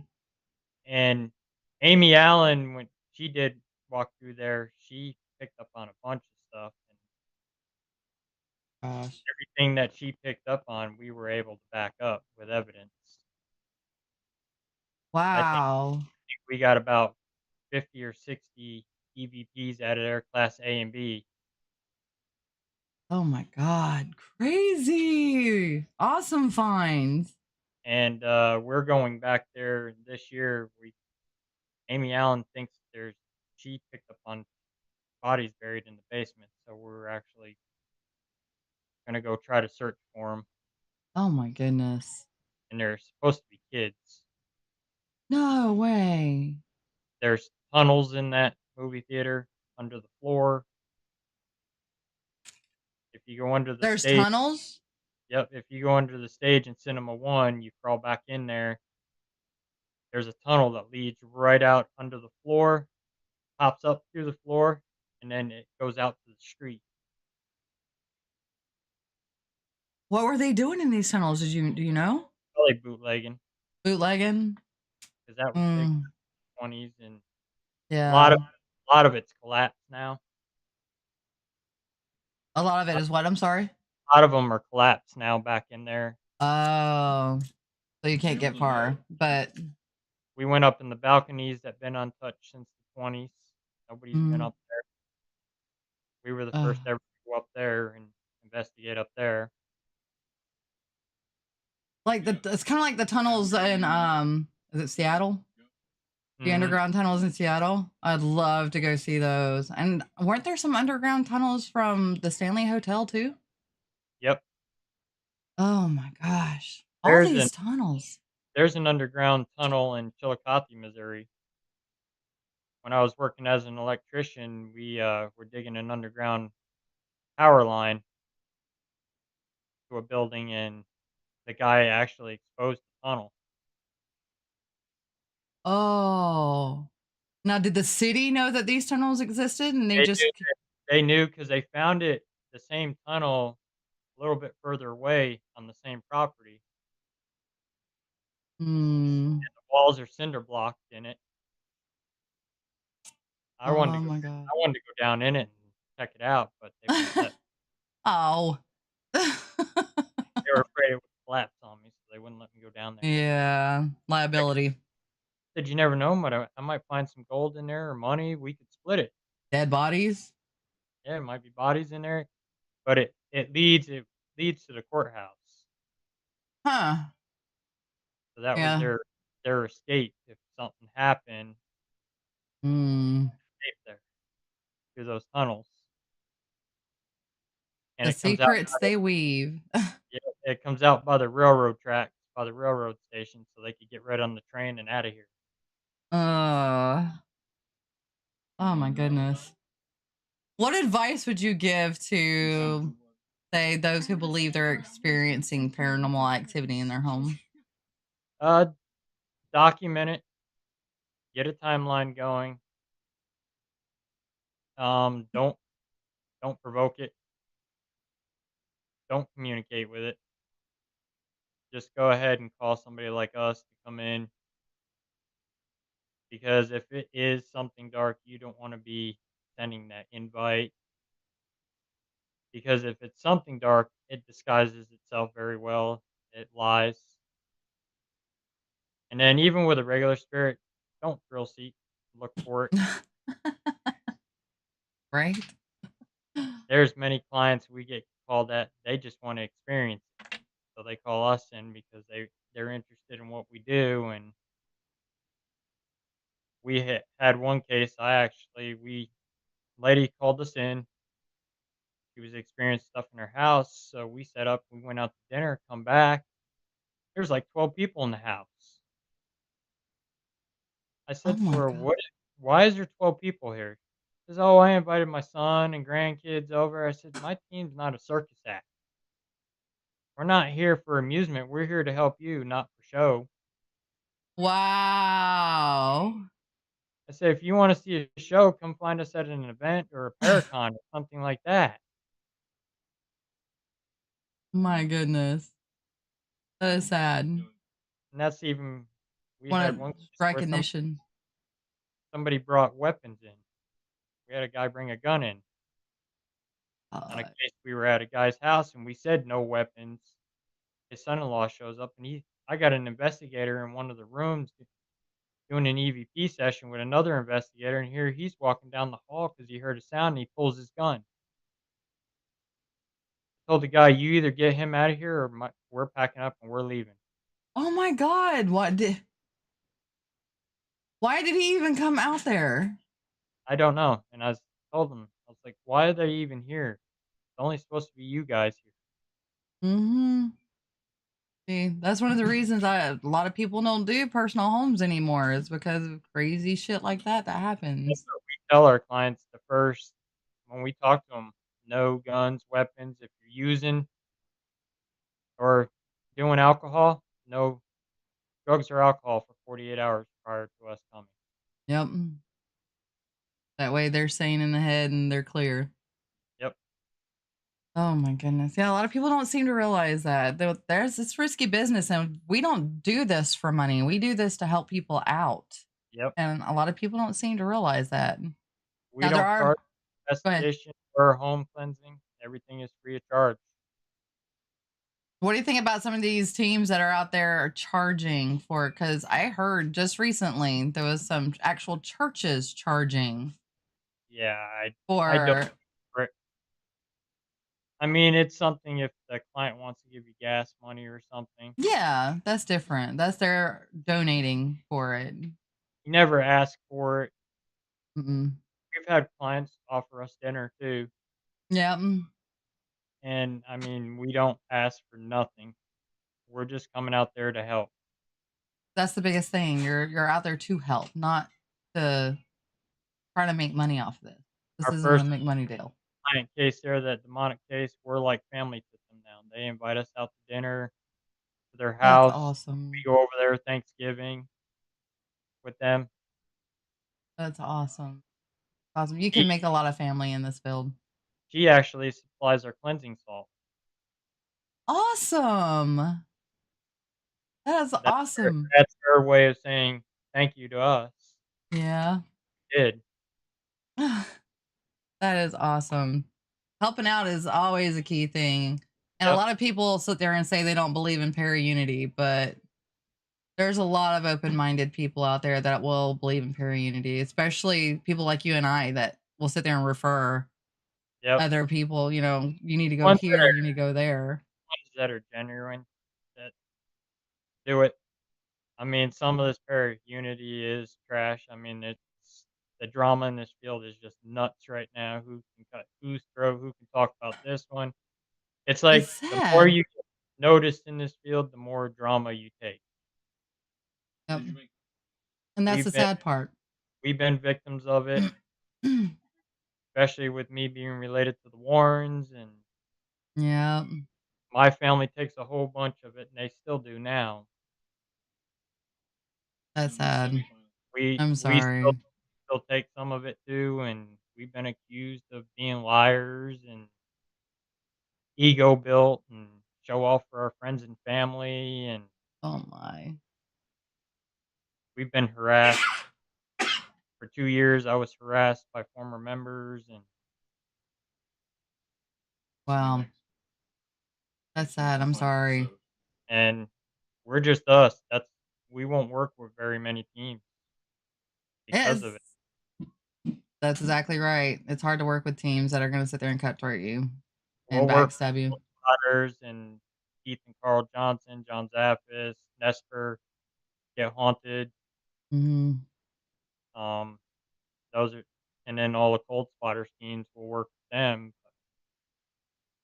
We kind of mainly stick to ourselves on a lot of stuff, Yeah, same. Same. and Well, we don't feed into the drama either. We won't respond. oh yeah, no. You respond to it, you're just fueling the fire. If people would spend more time as they do fueling the drama, paranormal investigating, maybe we make headway in this field and actually Right? get a logical proof and explanations to stuff, but instead they just want to fuel drama and keep it Some going. people live for that though, and it's sad. Like why? Why Yeah, waste your energy so much on the negativity? Look at the positivity of things and go forth with that. and they don't realize that the negativity feeds the darker stuff.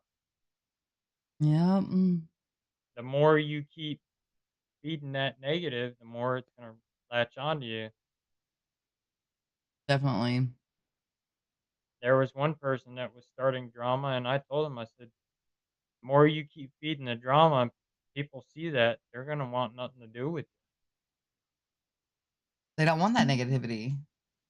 They're They're trying to get just going away to from run that. away from you, and that's going to be it. And then you're out there and you're full of this negative and hate, and you're into these places that you don't know about that could be something darker there. There's your attachment, and you bring it home with you. Yep. And then you have to live with it there. I don't want that. No, thank And you. that's like us. We just do us. We don't feel the drama. We don't get into it. You got something to say about us? That's your opinion. Keep it to yourself. We don't want to hear it. All right. Well, looking back on your 30-year career, what is your most significant learning or kind of revelation about the paranormal world? Uh, that's a good question. Actually, something I got to really think about because I've done so much in the field. It's For me, it's the accomplishment of seeing a family happy, that they're able to take their life back, take their house back, seeing the smiles on their faces, that they're reunited with their husband that they were fighting with and trying to kill each other, and seeing like the future coming up, like these newer kids, if they learn the right way. There's one, her name is Bella. She's a 15-year-old. This girl's got real good talent. You probably know who I'm talking about. Yep.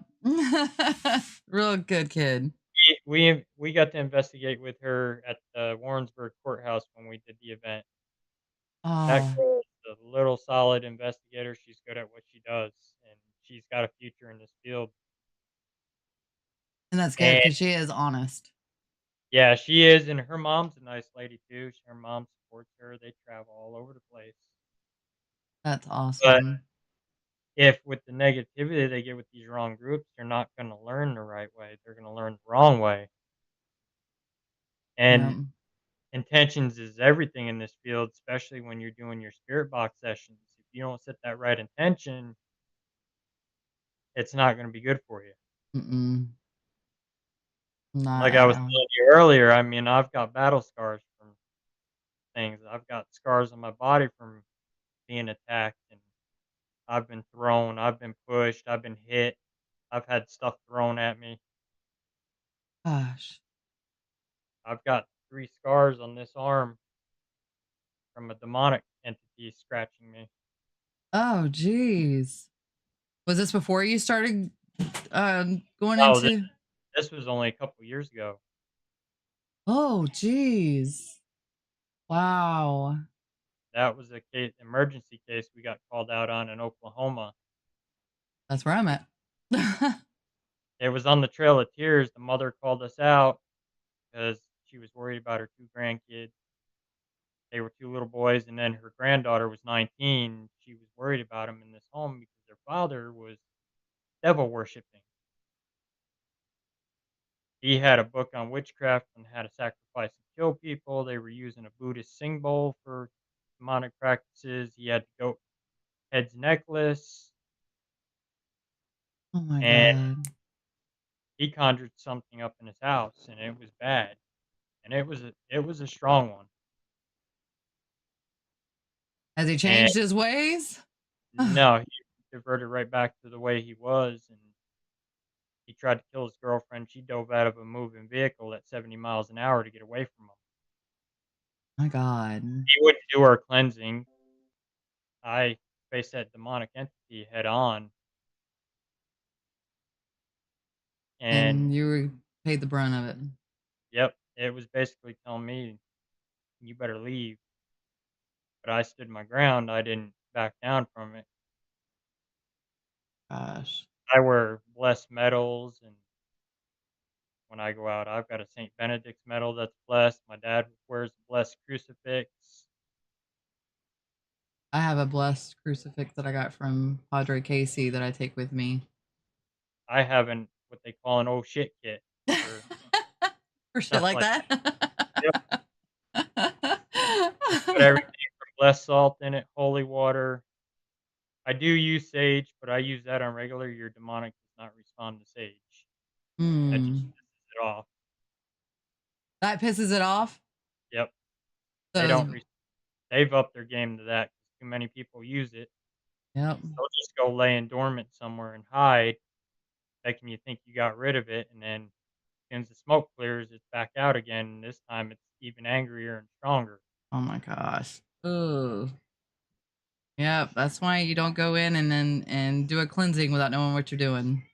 Yeah, and that's like clients will cleanse their own house, and they don't know what they're doing, and they skip a whole bunch of stuff. They don't realize you need to cleanse attics, the cabinets, the chimneys, the heat vents. Every window opening, every door opening. Yep. Yep. Oh my gosh. That is sad because and then people will sit there and give them advice, say, okay, you need to cleanse this, but they don't go through the details. It's like, why are you giving somebody that's not experienced? Would you give somebody that doesn't know how to do electrical a job doing electrical? Yeah, exactly. No. And we got called to another one in Oklahoma. They had a team out there. Team didn't even last 10 minutes in the house. Really? They ran out, and they don't never gave the client any explanation. The client tried calling them, they wouldn't answer. Oh my They gosh. brought a priest with them in there, and the priest ended up being a fake. He walked in a cowboy hat, cowboy boots. Oh my God. So Wow. we got called out there because her husband was being influenced. She sent me a video. He's sitting there in the chair, and she calls his name, and he's sitting there and he's acting like he's typing like this. And you could see that, and then she calls his name again, and he looks up, just blank stare, and he goes, "Shh." Oh my. And that house used to be an old school for the blind, and they were torturing kids in there. They had a cage in the basement where they would lock the kids in the cage, starve them to death, and when they die, they'd just open the plywood floor and drop them down the hole. What the hell? Oh my God. So many freaking stories that happen like that. Yep. And so we ended up getting called out there. We didn't run out of the house. We were there till like 9 o'clock the next morning. We did a cleansing on the house, and everything is good now. The husband's back to normal. Nothing's affecting him anymore. And That's good. that That's good. Oklahoma one, that one was pretty bad too. That one, my dad and I were the only 2 that could make it on that one since it was short notice, Mhm. and the camera was pulsating in the hallway, DVR camera, and I No. static issue, and we kept watching it, got worse and worse, and then a figure appeared in the hallway. Oh my God. So I went back there, I said, "Keep an eye on it, I'm gonna go check that out, see what it is." Went back there, and that figure was standing over 6 feet tall, and it's staring at me at the end of the hallway, and I'm staring at him, and then it runs directly at me, drops down to about 5 foot, and disappears at my feet and my legs, and that's when I got the scratches, Oh God. and it Were looked you like scared? no, I wasn't scared, I was just hanging on to my it knew I had religious stuff on, and I was just Yeah. on my, metal.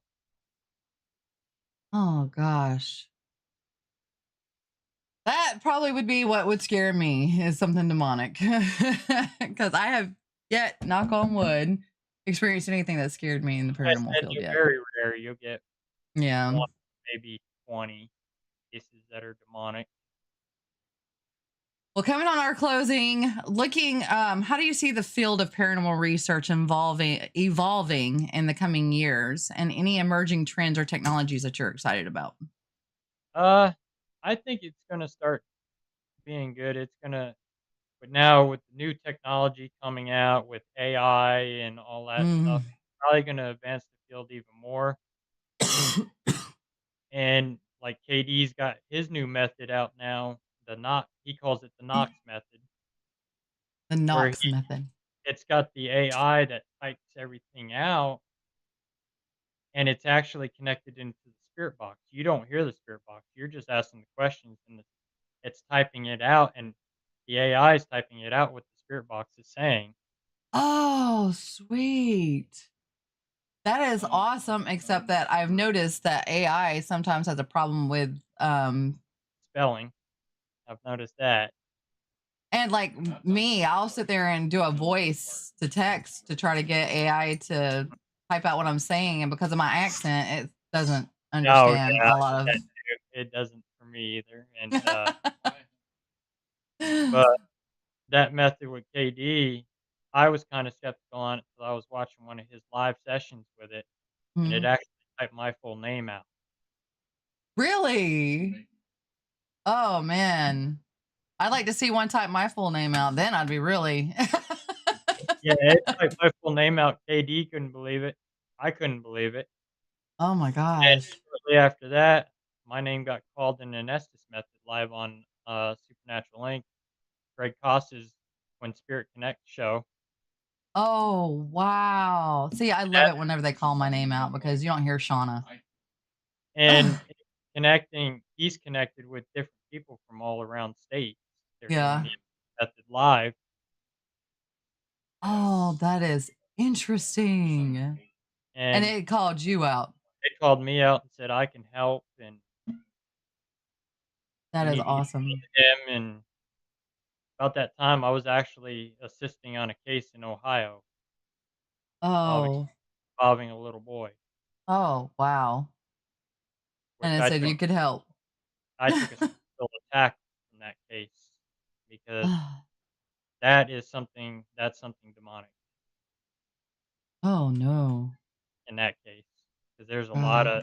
lot of negative where they live, and then abuse, alcohol, and drugs, and it's That is targeting sad. the little boy because he's autistic.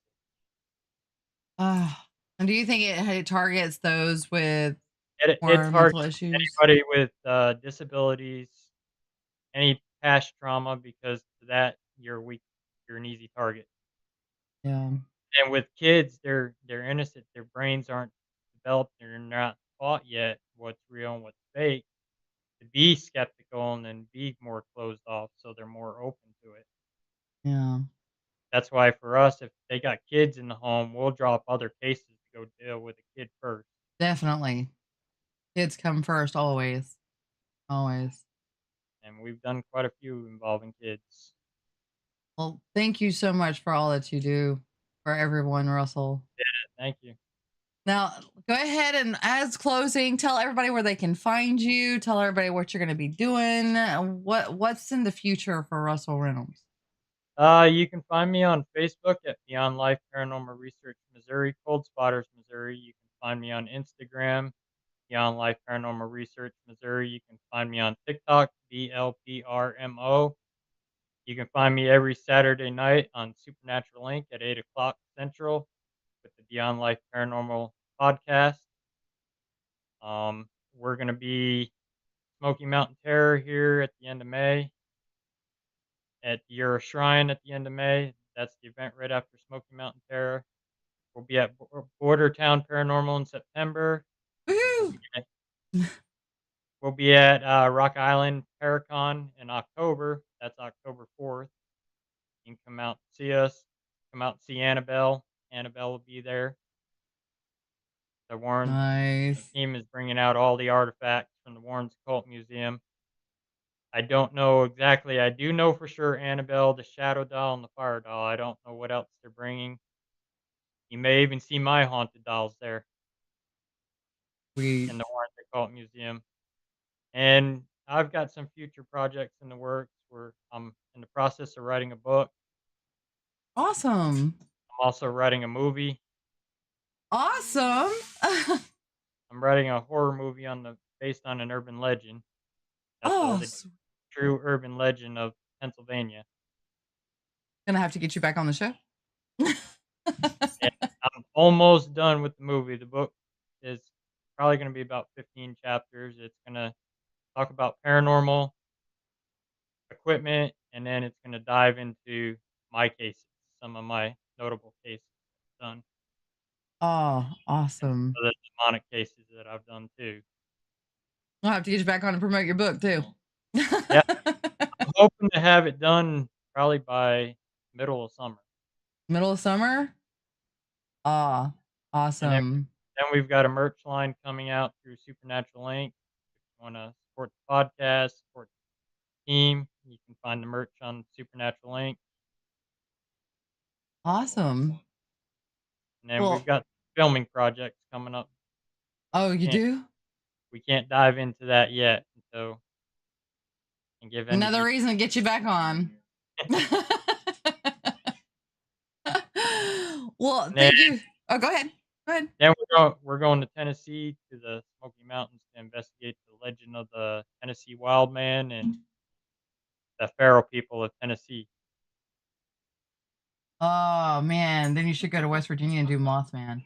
Yeah, we just got called for a case for West Virginia. We're waiting to hear back from a client. Oh, sweet. House house. Wow. Maybe that's foreshadowing. Yeah, they sent me a video that was quite disturbing that they caught on the Ring camera Oh. on the outside of their house. It was a woman saying "die," and you could see 2 cats are on their front porch, and the cats stop and react to it. So they heard it too. They heard it, and they saw it because they looked right in that direction that it came from. Oh gosh. Oh man. Well, you'll have to let me know about that one because that one sounds interesting too. And we'll be in June, we'll be at Missouri State Penitentiary at the Get Haunted event, the book signing. Mm, lucky. There there was a guy that went to the event last year, and he wrote a book on Missouri State and his experiences. He spent, like, 6 weeks in Missouri State writing. Really? So he's Wow. there we Get Haunted and doing the book signing and investigating. Oh, nice. And that's in June? Yep. Tickets are still on sale. You can go through to Get Haunted and find them. Sweet. Y'all heard him. Anywhere else you gonna be? You never know. We're You never know where we're gonna be. I mean, I know Supernatural Inc.'s got stuff planned, so Well, they can go to your website and or your Facebook page and see anything that's up and coming, right? yep, I put events on there. You can also go to for, like, the podcast, go to Supernatural Inc. on Facebook, Supernatural Inc. Technologies. They're also on YouTube, Supernatural Inc. Paranormal Network, and you can see all the upcoming podcasts. this Saturday, I've got Rick, the owner of Your Shrine, is going to be my guest this Saturday with Tennessee Shadow Chasers. Awesome. I'm gonna have to watch that. Yeah, I'm we'll be definitely gonna have to talking watch it. about the dark history of the Your Shrine. Oh, yeah, that's gonna be interesting. Well, thank you so much for being on the show. Don't go anywhere. Thank you for having me. Yes, definitely. Gonna have to have you again too, because you got so much coming up. Yeah. Those that are watching, thank you guys for watching. Y'all stay free, stay safe. Always do unto others as you would have them do unto you. If you want to see what's coming up next week, go to exploringtheparanormalperspective.com. Go to the events page and you'll see it there. Until next time, see you guys later. Bye, y'all.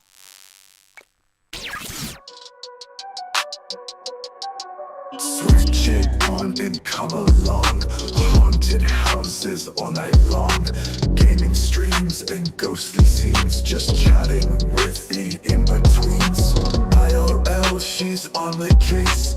Finding spirits in each place. Every game she plays with flair. Geeks, paranormal, she's there. Ghosts and games all night. Geeks, paranormal's bright. Just chatting feels alright. Trying to stream, it's quite a sight.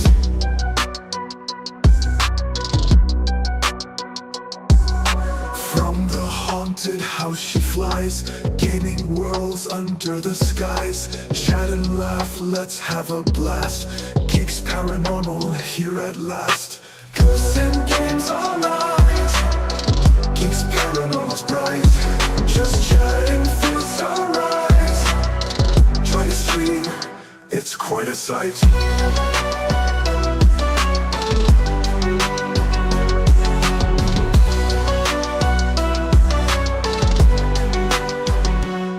From the haunted house she flies, gaining worlds under the skies. Chat and laugh, let's have a blast.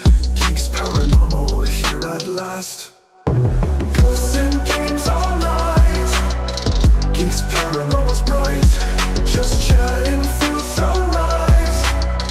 Trying to stream, it's quite a sight. In the dark she finds the light. Streams so fun, she's out of sight. Every ghost and gaming fight. Geeks paranormal shines so bright.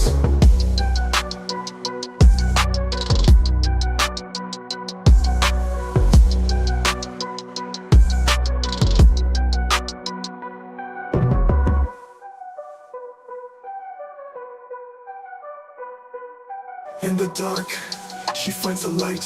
Streams so fun, she's out of sight. Every ghost and gaming fight. Geeks paranormal